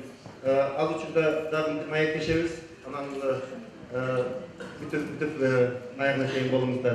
Азыр мен ушул Николай Иванович дегенди мен кичинемде ушул атаман көп укчумун. Фамилиясын дагы айтып, атын дагы айтып, ушул Орсадыр совхозунун эң алдыга алып чыккан ошол киши болгон да. Ал кишинин тарыхын мен азыраак билет экенмин. Ошон үчүн мен Жамил эжемден Николай Иванович жөнүндө кыскача эжеке. Ал ким болгон, эмне кылган? Үйү мынау жерде жайгашкан экен. Ушу жөнүндө бир аз айтсаңыз, анан бул эжеке өз жөнүндө дагы кичине айтып берсеңиз. Саламатсыздар, урматтуу меймандар, урматтуу бүгүнкү конференциянын катышуучулары. Николай Иванович Коньков биздин совхоздо эң алдыңкы директорлордун бири болгон. Себеби биздин совхоздун экономикасын көтөрүүгө абдан чоң салым кошкон. Ал киши мына биздин мектептин жанында жашаган, жөнөкөй киши болгон. Аялы Раиса Петровна, да, твоя мама? Раиса Петровна ушунчалык жөнөкөй адам болгон, служебный машинага чыкпай, биздин мектептин жанынан чыгып, магазинге барып, айран, сүт көтөрүп келет өз колу менен. А мына Люда Пенкова, менин классташым, иниси Игорь болгон. Булар ушундай жөнөкөй үй бүлөдөн болуп, ушу мектептин корпусун салып берген. Кыскасын айтканда Николай Иванович эң алдыңкы адам болгон. Анын балдары азыр Иркутскиде жашап жатат. Кызы чет тилдер факультетин менен бирге бүткөн. Азыр ошто Сороспортун иштеп жатат. Көрүп турганыңыздарга рахмат. Дагы мен сиздерден бир адамды не десем? Аларга жол айылдан башталат дегендей, мына биз бүгүн Дүйшөн Шаматов менен сыйлыктанып жатабыз.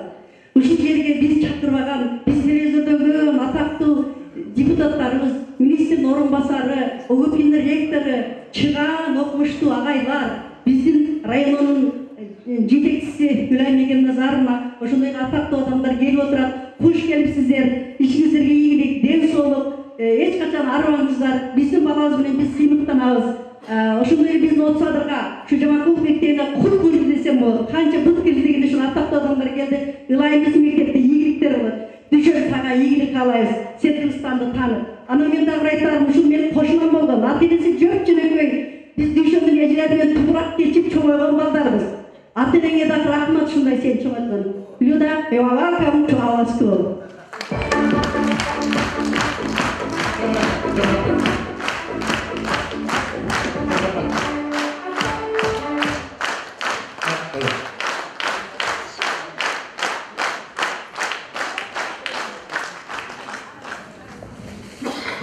Биринчиде мен кыргызча начав сүйлөйм, бирок мен кыргызча сүйлөйм. Мен сизге Дүйшөн Алиевич чын жүрөктөн куттуктайм. Бир кыргыз макал билем. Алтын отто билинер, адам эмгекте билинер. This floor is relevant to you. Спасибо огромное всем, что вы пришли сюда сегодня, и что вы помните моего отца Николая Ивановича. Мы здесь очень долго жили, и когда я сейчас пришла в эту школу, мне было очень волнительно, я до сих пор волнуюсь, потому что уже прошло 46 лет, как я закончила школу в 1972 году. Но я помню учителей, я помню директора, я помню все здесь помню в моем сердце. Спасибо большое.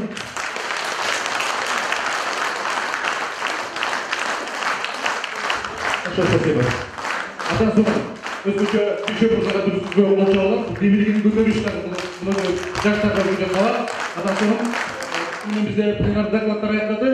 Азыр уюштуруу моментиндеги өзүңүздөр билесиздер, өйдүлөр болуп турат. Түштүк тамагыбыз кичине кечигип атыптыр. Ошол боюнча кеңеш мырза кичине маалымат берип коет. Рахмат, Аске. Саламатсыздарбы агайлар. Уюштуруу маселесинде кичине өзгөртүүлөр болуп кетти. Бизде абет 12-де болуш керек эле, 12 эмес, азыр 1-ге үлгүрүп калабыз деп атат. 1-1:30 чейин. 1:30 эле. Ошол убакытта азыр 1,5 саат калат экен. 1,5 сааттын ичинде мастер класстарды өткөрүп бүтүрүп алайын, Андан кийин абет кылабыз дагы. 2:30-да кайрадан чогулабыз. Уже залга чогулгандан кийин дальше программа менен кетебиз. Так, бүтүрөөнүн астында биз азыр сүрөткө түшүбүз керек. Ага сүрөткө түшкөнгө чейин эч ордуңуздардан кыймылдабаңыздар. Сүрөткө түшкөнгө чейин кыскача кулактандырып айтып коеюн. Ата-энелер үчүн мастер класстар ушул жерде болот. Ошол үчүн урматтуу ата-энелер, сиздер азыр секцияларга бөлүнгөндө калыңыздар ушул жерде. Сиздер үчүн Гафур агай, Уштанбек агай, Бактыгүл эжеке 1,5 саат мастер класс өткөрүшөт. бүгүнкү мына жаңы бир иш-чара башталып атат да, салт деп койсок да болот. Мисалы үчүн белгилүү адамдар өздөрүнүн ушундай юбилейлерин ушундай атайын мектепке билим берүү тармагына арнап атат. Бул өтө жакшы көрүнүш, анткени өнүккөн мамлекеттердин баардыгы билим берүү тармагын оңдоп, ошол жака реформа кылып, жаңы жетишкендер киргизгенди гана өнүгө алат. Ошон үчүн мен бул Дүйшөн Шаматовдун бүгүн ошо өзүнүн 50 жылдык юбилейин өзү окуган мектепти өткөзүп, ушул жерде ата-энелерге, мугалимдерге кандай болгондо биз балдарды ийгиликтүү кылып өткөрүп тарбиялабыз, баланын талантын кантип ача алабыз деген семинар өтүп, бул өтө чоң нерсе. Мен ойлойм, бул республика боюнча жайылса, чоң жакшы нерселер пайда болот. Бул өтө жакшы нерсе, мен буга толук кошулам. Анткени акыркы убакта элдин баары, байы деле, башкасы деле баары тойдон тажады. Анткени тойдо адамдар 6 саат убактын бир гана нерсеге жумшап атат. Же бир жаңы нерсе үйрөнбөйт, же бир пайдалуу нерсе албайт, окшош нерсе болуп кетти. Ошон үчүн буга окшогон самалыктар, жаңы салттар мен ойлойм элге жагат. Мен ойлойм, эл буну колдоп келат го деген ишеничтемин.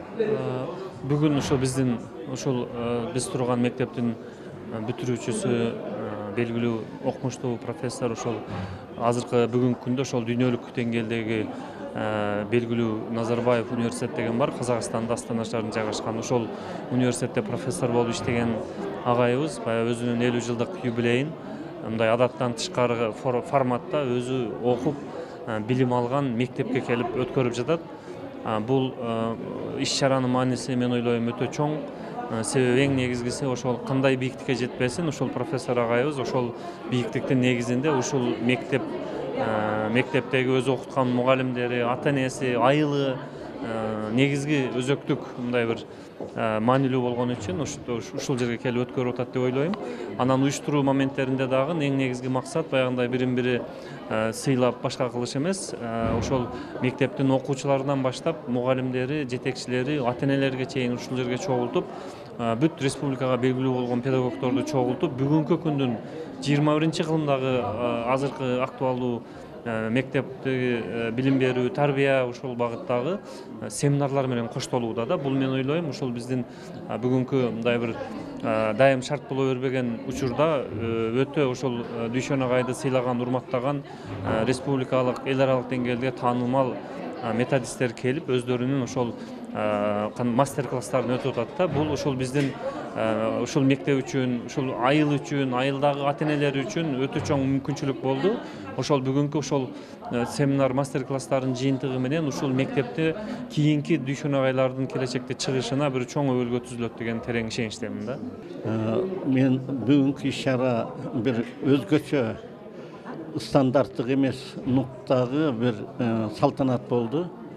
Бул менимче баягы ар бир жерде ушундай 50 жылдыктарды, 60-70 жылдыктарды, юбилейлик жылдарда ушул нукта өткөрсө абдан жакшы болмок. Себеби жерди эл тааныйт, жер тааныйт, кийинки муундарга үлгү сабак болот, өмүрү өрнөк болот. Ошондуктан бул иш-чараны абдан жакшы өттү деп эсептейм.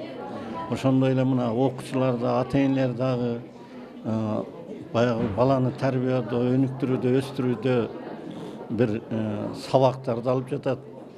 Бул да өзгөчө нерсе. Себеби ошол адис кесипти даңазалоо, кесипке багыт берүүгө дагы бул зор мүмкүнчүлүк болгон иш-чара болуп атат да. Мына балдардын катышканындагы өзгөчө мен ыраазы болуп атам. Себеби балдар ошо коомго аралашып, ошол адам болуу деген эмне экенин, болгондо да чыгаан инсан болуу кандай айыл үчүн да, эл үчүн да бакыт экендигин алар жан дүйнөсү менен сезип атышат да. Ошондуктан мен бул иш-чараны аябай жакшы иш-чара деп эсептейм. Биздин бүгүнкү иш-чарабыз жылдын жаңарышы менен абдан бир өзүнүн бир оригиналдуулугу менен өзгөчөлөнүп атат. Мына биздин азыркы мезгилдеги жаңыча ойлонгон, жаңы көз караштагы агайыбыз Шаматов Дүйшөн агай өзүнүн 50 жылдык юбилейин бир салттан тышкаркы бир өзгөчөлүк менен өткөзүп атат. Өзүнүн туулуп өскөн айылында жана өзү окуган Жаманкулов орто мектебинде атайын бир Кыргызстандагы мыкты изденүүдөн жолунда жүргөн чыгаан мугалимдерди топтоп, ушул региондо атайын мастер-класстарды өткөзүп, өзүнүн туулган күнүндө өзүнүн мугалимдерине белек катарында жаңычыл усулдар менен бир жакшынакай маанайда өткөзүп атат. Мен ойлойм бул Дүйшөн агайдын 21 кылымдагы бир жаңычыл Дүйшөн экендигин, билим берүүдө бир өзгөчө бир жаңы бир салттуу бир өзгөчөлүктү киргизейин деген идеясы мага абдан жакты. Мына ушул Дүйшөн агайдын идеясы кыргыз коомчулугунда бир жакшы колго алынып, демек ушундай бир юбилейлерди ушул өзүнүн окуган мектептерине, мугалимдерине бир пайда тие тургандай бир жакшы бир иш-чараларды өткөзө тургандыгын далилдеп атат. Мен ошондуктан ушу бүгүнкү сөздөн пайдаланып, мен агайдын 50 жылдык курагы менен чын жүрөктөн куттуктаймын. Билим берүү айдыңында дайыма өзүнүн изденүүчүлүгү менен, өзүнүн чыгармачылыгы менен биздин мугалимдерге семинарларды, тренингтерди өтүп жүрөт. Мына ошол идеялары менен дайыма кыргыз педагогикасында өзүнүн орду болот. Бүгүн дагы өзүнүн бир чыгандыгы менен дагы биздин педагогдорду ат чабым алдыга кетти. Ошондуктан бир чыгармачылыгына ийгилик каалайбыз. Ушул Жаманкулов орто мектебинин жамаатына дагы, Дүйшөн агайды окуткан мугалимдерге дагы биз чыгармачылык дайыма ушундай Дүйшөн агайдай мыкты уулдарды тарбиялап өстүрө беришине мен тилектешмин. Бүгүнкү күнү биздин ушул Кара Суу районундагы Жаманкулов атындагы орто мектебиндеги Дүйшөн Шаматовдун 50 жылдык юбилейине арналган мектеп ата-эне коомчулук деген илимий практикалык конференция бул өзгөчө бир зор тарыхый окуя деп мен эсептегим келет. Себеби бүгүнкү күндө биздин билим берүү тармагы бир эле билим берүү кызматкерлеринин иши эмес, жалпы коомчулуктун иши экенин бүгүн өзү турмуш айгинелеп турат. Мен эмне дегим келет, ушул бүгүнкү ата-эне мектеп коомчулук менен социалдык өнөктөштүк менен бирге иштегенде биздин билим берүү тармагында бир чоң бир зор жетишкендиктер, бир чоң бир өнүктүрүү боло турганын буга чейин турмуш өзү тастыктаган. Себеби 2011 жылдан 2013 жылга чейин биздин Ош шаардык билим берүү башкармалыгында ушул ата-эне мектеп коомчулук деп социалдык өнөктөштүк менен биргеликте иштегенде аябай чоң натыйжа болгон. Ал натыйжада ушул 2012-2013 жылдары республикада Ош шаарында бир дагы жаштар арасында кылмыштуулукту болтурбоо, суицид, рекет сыяктуу нерселер эч кандай болгон эмес. Жана билим сапатын көтөрүүдө Ош шаары мезгилинде 5-орунда болсо, акыркы ушул мектеп ата-эне коомчулук социалдык өнөктөштүк менен биргеликте 1-жылы 3-орун, кийинки жылы Бишкек шаарынан кийин 2-орунду алган. Бул бүгүнкү конференциянын натыйжасы аябай бир чоң натыйжа чыгат деген үмүттү айткым келет. Анын үстүнө бул биздин кулун, Кара Суунун чыгаан жигити ушул Дүйшөн Шаматовдун бүгүнкү 50 жылдык юбилейи, ушул ата-эне мектеп коомчулук деген темадагы социалдык өнөктөштүк илимий практикалык конференция буйруса өзүнүн бир чоң бир натыйжаларын, чоң бир ийгиликтерди берет деген үмүттөмүн.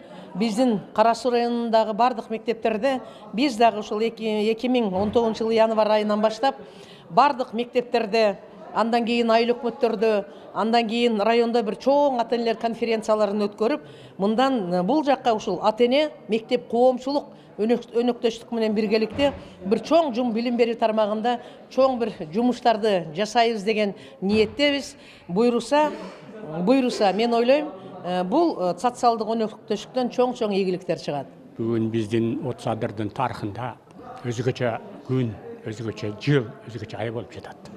Мына ушул бүгүнкү күнү 5 январда биздин бүтүрүүчүбүз Дүйшөн Шаматовдун ушу мектептен бүтүрүп чыгып, азыркы күндө илимдин тучокусуна окумуштуу чыгаан педагог, мыкты илимпоз катары таанылып, Кыргызстанды башка мамлекетке, чет жерге таанытып жаткан биздин окуучубуз болгондо биз чын жүрөктөн сыймыктанабыз.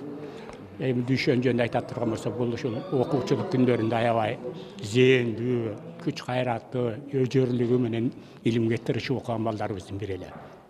Биздин мектеп 1961 жылы 13 сентябрда ошол жерде ачылыш салтанаты болгон. Ошого катышканбыз. Ошонон бери ушу мектеп босогосунан бир нече деген жакшы алдыңкы окуучуларыбыз, түрдүү кесип ээлери болушуп, Кыргызстандын түрдүү түмөн жерлеринде кызмат кылып, кызмат өтөп жүрүшөт. Биз ошолордун бири катары Дүйшөн Шаматовду эсептейбиз. Дүйшөнгө ушул иштеринде ийгилик каалайбыз. ömrün uzun bolsun, geleceği keng bolsun, özünün mektebin şu bizde kollektivde 30 jergesin бүткүл Кыргызстанда чет жерге дүйнөгө таанытып койгон үчүн биз өтө сыймыктанабыз. Иши ийгиликтүү болсун, өмүрү uzun болсун, келечеги кең болсун. Дүйшөн Шаматовдун мына бир дагы элге жаңылык кызматы ушу айыл жеринде илимий конференцияны өткөргөнү болду. Мына бул жерде азыр экинчи бир жаңылыгы мугалимдер гана эмес, ата-энелерди дагы чогултуп, şu bilim берүү, тарбия берүүдөгү мектеп менен ата-эненин кызматташы жөнүндө өттү. Буга ушу чакырылып, эне мектеби жөнүндө айтып берүүгө мени чакырышты эле. Ушу бир Дүйшөндү сыйлап келип катыштык. Мына Дүйшөн өзү Кудай кааласа Кыргызстан сыймыктана турган уулубуз, алы алдыда көп дагы аны кыла турган иштери. Эми мен бүгүнкү иш-чара жөнүндө айтсам, пленардык жыйында 4 доклад, жакшы докладдар окулуп, анан азыр секциялык иштер болуп атат. Дүйшөн мырза, ол бизде Казакстанда билим саласында аты таанымал, элибиздин билим саласынын дамууна өз үлесин косуп жаткан өтө мыкты мамандардын бири билим саласындагы. Өздеріңіз білетіндей Торонто университетінде докторантурасын оқып, содан кейін барып Назарбаев университетіне аға оқытушы, ассоциированный профессор ретінде жұмысқа шақырылған болатындығын, сол жұмыстың аясында қазір өте көптеген Қазақстандағы білім мекемелерінің директорлерінің, ұстаздарының білімін жетілуіне өз әсерін қосып жатыр. Бізде ол кісімен бірге әріптеспіз. Өзіміздің бірігіп жасайтын жобаларымыз бар, білім саласын дамытуға деген. Сол бүгінгі іс-шараға осы Қырғызстан елінде өтіп жатқан, біз Қазақстаннан арнайы осы Дүйшөн мырзаны құрметтеп сыйлап келіп отырмыз. Осы кісінің осындай өңірден, осы мектептің оқушысы ретінде, бәлкім түлегі ретінде сонау әлемнің мықты білім мекемелерін оқып бітіріп, қазір білім саласының дамуына өзінің елеулі көмегін тигізіп жатқан азамат деп білеміз. Міне бүгін біз осы мектепке келіп қарап жатырмыз. Бұл дегеніміз мына нәрсені білдіреді. Мектептің дуалдарының, ғимаратының әдемілігіне байланысты емес көп нәрсе. Ол ең біріншіден сол мектептегі ұстаздарға байланысты, мектеп басшылығына байланысты және оқушының өзінің ынтасына бағанағыдай байланысты деп білеміз. Дүйшөн мырза осындай қарапайым ауылдағы мектепте бітіруіне қарамастан қазір халықаралық деңгейде жұмыс жасайтын маманға айналып отыр. Бұл дегеніміз осы мектептің оқушыларымен бағана тамаша бір кездесу өтті, әсерлі. Оларға да дағы стимул болатын бір жұмыс деп ойлаймын. Сол себептен біз осындай Дүйшөн мырза сияқты Қырғыз елінің азаматтары, тумаларымен қазақ елі бір бағанағыдай жұрттас, аға бауырлас ел ретінде ынтымақтастықтың ары қарай дами беруін қалап, сондай ниетпен келіп отырмыз. Қырғыз елінде, Қырғызда саясатта, ұлттық білім беруді, же болбосо башка тармактарда чоң мындай деңгээлдерге жеткен адамдар көп. Бирок илимде, билимде ушу Дүйшөн агай мен оюмча эгерде бир рейтинг жүрсө, топ 10го кирген кыргыздардын бириси болушу мүмкүн. Себеби дүйнөдөгү эң мыкты университеттердин бирин бүтүрүп, азыр баарыбыз эле чет элге чыксак, жөнөкөй агай же мистер дешип калат. Бирок Дүйшөн агайды дүйнө жүзүндө атынан айтпастан профессор деп кайрылышат. Ошондуктан бул чоң сыймык. Агайды 50 жылдыгы менен куттуктайбыз. Азыр дүйнөдөгү мыкты билим берүүдө жаңылыктар, инновациялар болуп атат. Эмоционалдуу, интеллект, креативдүүлүк, комплексный проблема чечүү деген мазмундагы дүйнөлүк адамдар даярдашып атат да. Ошол Дүйшөн агайыбыз ошол нерсенин артынан жүрүп, чоң Кыргызстан үчүн миссияны аткарып атат. Дүйнөдөгү болуп аткан жаңылыктарды, инновацияларды Кыргызстанга трансформация кылып атат. Ошо Астанадагы Назарбаев университетинде туруп. Ошондуктан агайга узун өмүр тилейбиз. Мына бүгүн жакшы конференция өтүп атат, конференцияга ийгилик каалайбыз. Мен Дүйшөн Шаматов менен 2008 жылы Тажикстанда Агахан фондунда иштеп жүргөндө таанышканмын. Ошол кезде экөөбүз эки кыргыз болуп калган эсебинен таанышып, ошондон баштап биринчи таанышуубуз өтө мындай кызык атмосферада өткөн. себеп деген ал жакка барып Агахан фондунда аудит болуп кыргыздарга карап, анан ошол жакта кыргыздардын укугун коргоп, ошол жакта мыкты жүргөн агайды көрүп, ошондон аябай тамшанып таанып калдым. Андан кийин өзүмдүн илимий жетекчим да болуп жүрдү. Андан кийин өзүмдүн өкүл атам болуп калды. Жашоодо берген багыттар, жашоодо берген кеңештери аябай пайдалуу болду. Мен ушул даражама жетип, ушул чоң иштерге иштеп, илимий даража жеткениме чоң салымдарын кошту. Бул жөн эле бир эле илимий сапат эмес, манагыдай профессионалдык же кесиптик, бул чыныгы адамдык сапаттарымы, жөнөкөйлүгү, адамгерчилик сапаттары менен бизге жана биздин үзүлгө берген салым өтө чоң болду. 50 жылдык мааракеси менен чын жүрөктөн куттуктайм. Шаматов Дүйшөн Алиевич жөнүндө айтайын деген сөзүм абдан көп. Себеби Дүйшөндү мен 5-чи класстан 11-чи класска чейин чет тил сабагынан англис тилин бергенмин. Ошол англис тилге окутканым текке кетпептир. Бул балабыз бизди жолдоп чет тилдер факультетин бүтүп, жогорку окуу жайларында иштеп жатат. Канададагы Торонто шаарында болду, Пакистанда болду, азыркы күндө Казакстанда Астана шаарында Назарбаев атындагы университетте эң алдыңкы мугалимдерден болуп иштеп жатат. Бул Дүйшөн Алиевич менен биз сыймыктанабыз. Бул жөнөкөй үй бүлөдөн, жумушчунун үй бүлөсүнөн чоңойгон бала. Себеби мен аны кошунасы болчумун. Биз өзү чоңойткон балабыз, ошо айылдагы топуракты, 30 адырдын топурактарын кечип чоңойгон бала эле. Бул жөнөкөй үй бүлөдөн ушундай жигит чыкканына биз сыймыктанабыз.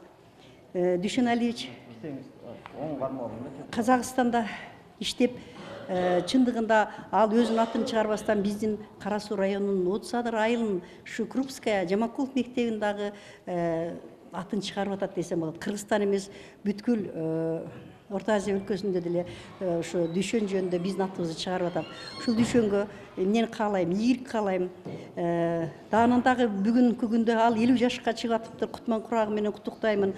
Дүйшөн бул 50 жаш курагын чоң бир ресторандарда өткөрсө болот эле. Бул андай кылбады, башкача традициялык эмес, сону юбилей өткөрүп атат. Өзү окуган мектепте ушу өзүнүн кесиптештери, өзүнүн окуучулары, агайлары, өзү менен жүргөн окумуштуу агайларды чакырып, сонун конференция өтүп берип жатат. Бул бир жакшы самалыктын бири деп айтсам болот. Акча кетирип, союш союлуп, кийит кийбестен эң сонун китептерди белекке берип атышат. Ата-энелер менен жолугушуп, окуучулар менен жолугушуп, билим дегендин эң билим алуу жогорку деңгээлде болушун ушу ата-энелер менен окуучулар менен сүйлөшүп, эң сонун конференция өткөрүп атат. Бул балага дагы ийгилик каалайм. Кыргызстанда ушундай балдар көбөйө берсин. Ишиң ийгиликтүү болсун. Улум садаган кетейин. Ошон жөнүндө жакшы нерселерди айткым келет. Мен ошо биринчи анда ОГП эле өзүм филфакты бүткөм, орус тили адабияты сабагы боюнча. Жаңы бүтүп келип, биринчи ушу өзүм ушул жерде 10 жыл окуп келген мектебиме кайрылып келгем. Биринчи эмгек жолум ушул мектептен баштагам. Анан келгенде эле биринчи класс жетекчилик кылып ушу Дүйшөн окуган классты 5-чи Д класс эле ушул класс мага тапшырылган. Ошону мен бүтүрдүм аягына чейин. Анан Дүйшөн жөнүндө аябай көп жакшы сөздөр айтылды. Мен бардыгына кошулам. Ошо Дүйшөн кичине кезинен эле ушундай адептүү, сабакка ынтызар, токтоо мүнөздө. Бая видеодо да айтты, бирок ыр зоокторго кичине жогураак бала эле. Мен ошо ыр зооктон да Дүйшөндү ырдаткым келчү эле, бийлетким келчү эле.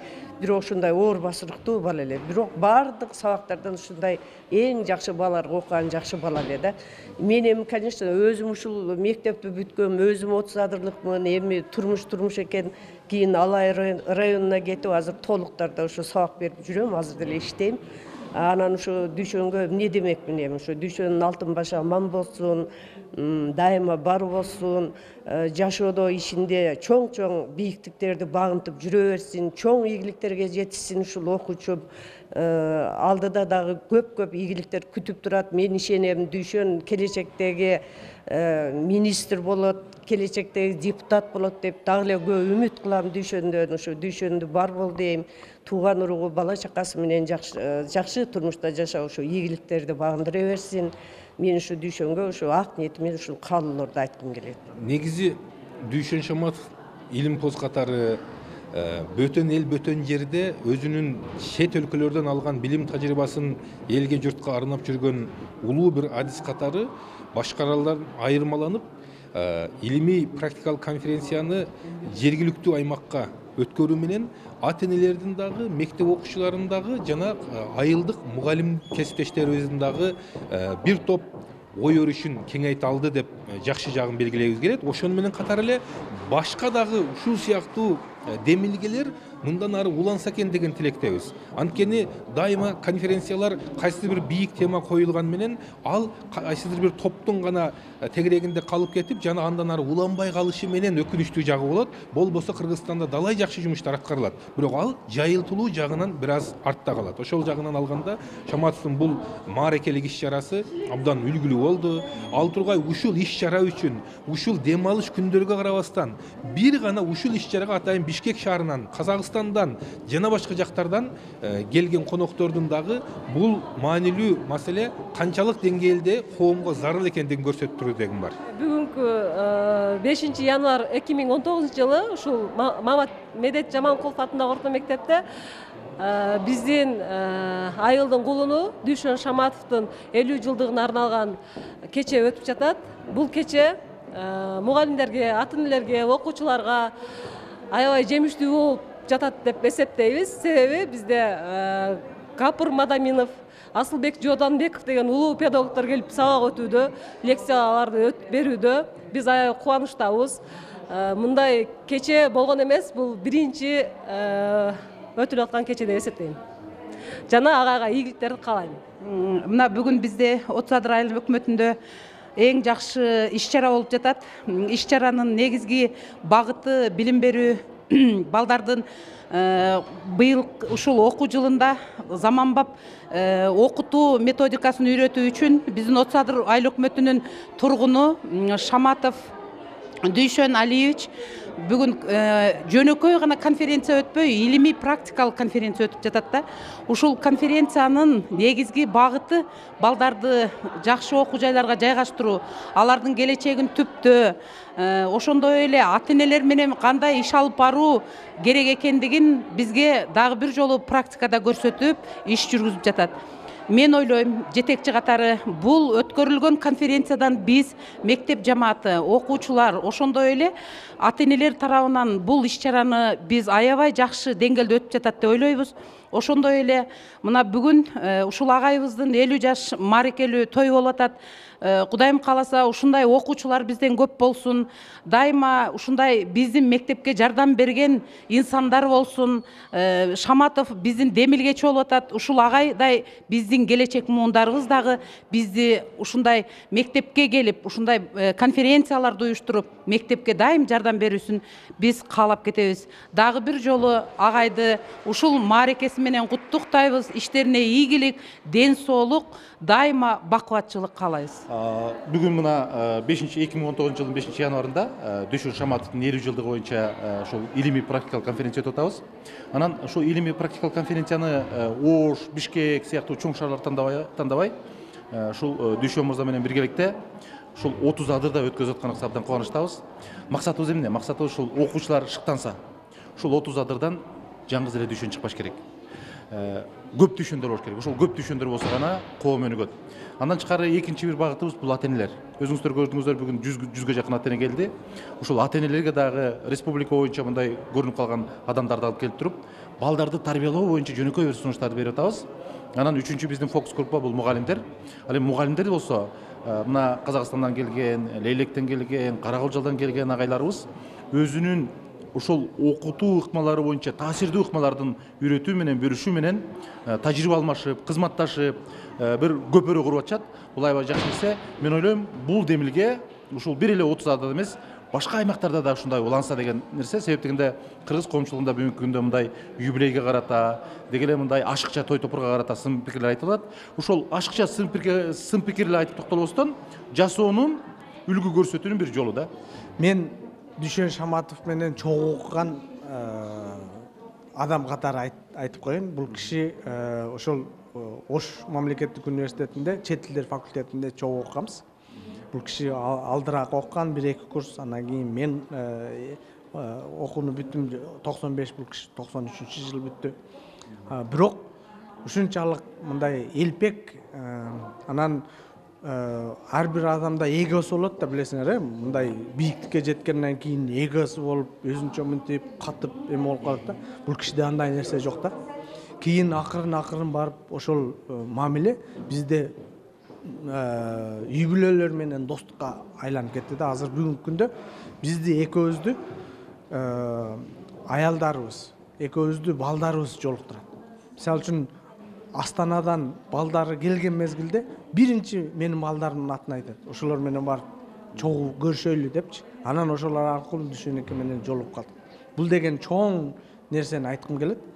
Ошого байланыштуу бул кишинин жөнөкөйлүгүн мына мааракеден деле көрүп атсаңар керек. Мисалы үчүн элчилеп той, чапан, чепкен, калпак, салпак дегендерини кылбай, соорун койбой, кайра наоборот ошол тапкан тарынганын алып келип, элине тамак берип, эл үчүн уюштуруп, канчалаган булар Казакстандан, Бишкектен, Өзбекстандан, Тажикстандан бардык жактан менсинген ушундай болгон белдүү адистерди алып келип туруп ушу жерде кичинекей 30 адырдагы кара дөбө айылым үчүн деп ушул мааракени өткөрүп атат. Бунун дагы анча мынча адам жасай албай турган нерсе деп айтат элем да. Ошого жараша өткөрүп аткан мааракени көрүп атасыңар, канчалык деңгээлде пландаштырылган, бири менен гармониялаштырылган болуп өтүп атат. Ошол анан эми мүмкүнчүлүктөн пайдаланып Дүкөгө бекем ден соолук каалаймын, иштерине ийгилик каалаймын. Ылайым ушул кишинин 90-100 жылдык юбилейлерин өткөргөндө дагы мен ушундай кылып кызмат кылып берейин деген үмүт тилектеримди айткым келет да. Ийгиликтер болсун, рахмат. Эми Дүйшөн агай боюнча мен 2014-жылдан бери чоң кызматташабыз. Ыйгат Азыр коомдук жаштар фондунун менен биргеликте. Ошол 2014-жылы биринчи Дүйшөн агайга Астанага бир группа делегацияны уюштуруп алып барып келген. Ошондон бери чогуу кызматташып, эми бүгүнкү өткөргөн иш-чарасы бул албетте азыр Кыргызстанда эң бир мындай стимул боло турган, үлгү боло турган чоң бир иш-чара болду деп эсептейм. Анан Дүйшөн агайдын дагы бир айта турчу нерсеси бул бир гана Кыргызстанга эмес, бүткүл дүйнө жүзүнө билим берүү системасына кошкон салымы өтө чоң.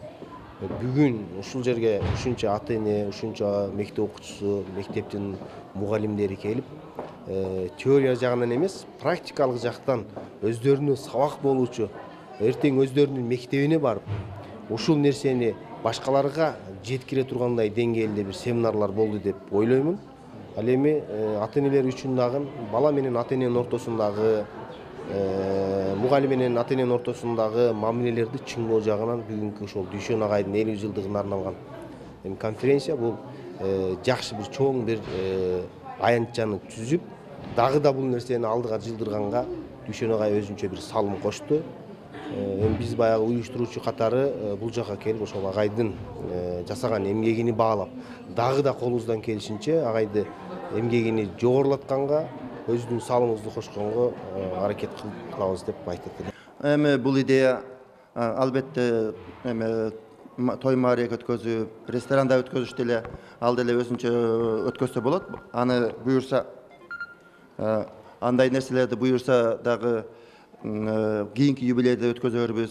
Ал дагы балким ошо туугандар менен чогуу белгилеп койгон ал деле керектир.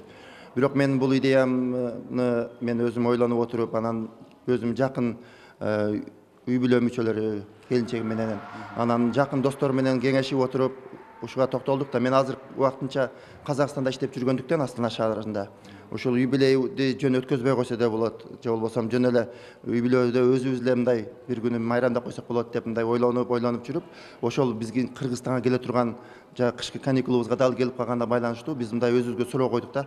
Ушул 6 январь, бүгүн эмес, эртең 6 январь мен кайда барсам, кимдер менен өткөзсөм, Астанада дагы досторум көп, коллегаларым көп, алар менен өткөзсөмбү, же болбосо Бишкекте дагы аябай ал жакта 5 жыл иштегем, дос ашырдым, мындай үй бүлөлүк досторум бар, алар менен өткөзсөмбү деген себеби Бишкекте дагы өзүчө мындай ал жакта эл болуп калганбыз да. Анан Ошто да көп жыл иштеп, бул жакта болсо коллега, жакын коллегаларым, досторум аябай көп.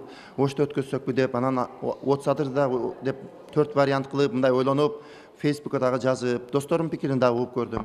Анан талдап көрсөм, менимче ушул отсадыр айылына келип, өзүм окуган 10 жыл окуган мектепке келип өткөзгөн туура көрүндү. Себеби мен өзүм кесибим ушу билим берүү тармагында болуп атат, агартуу тармагында.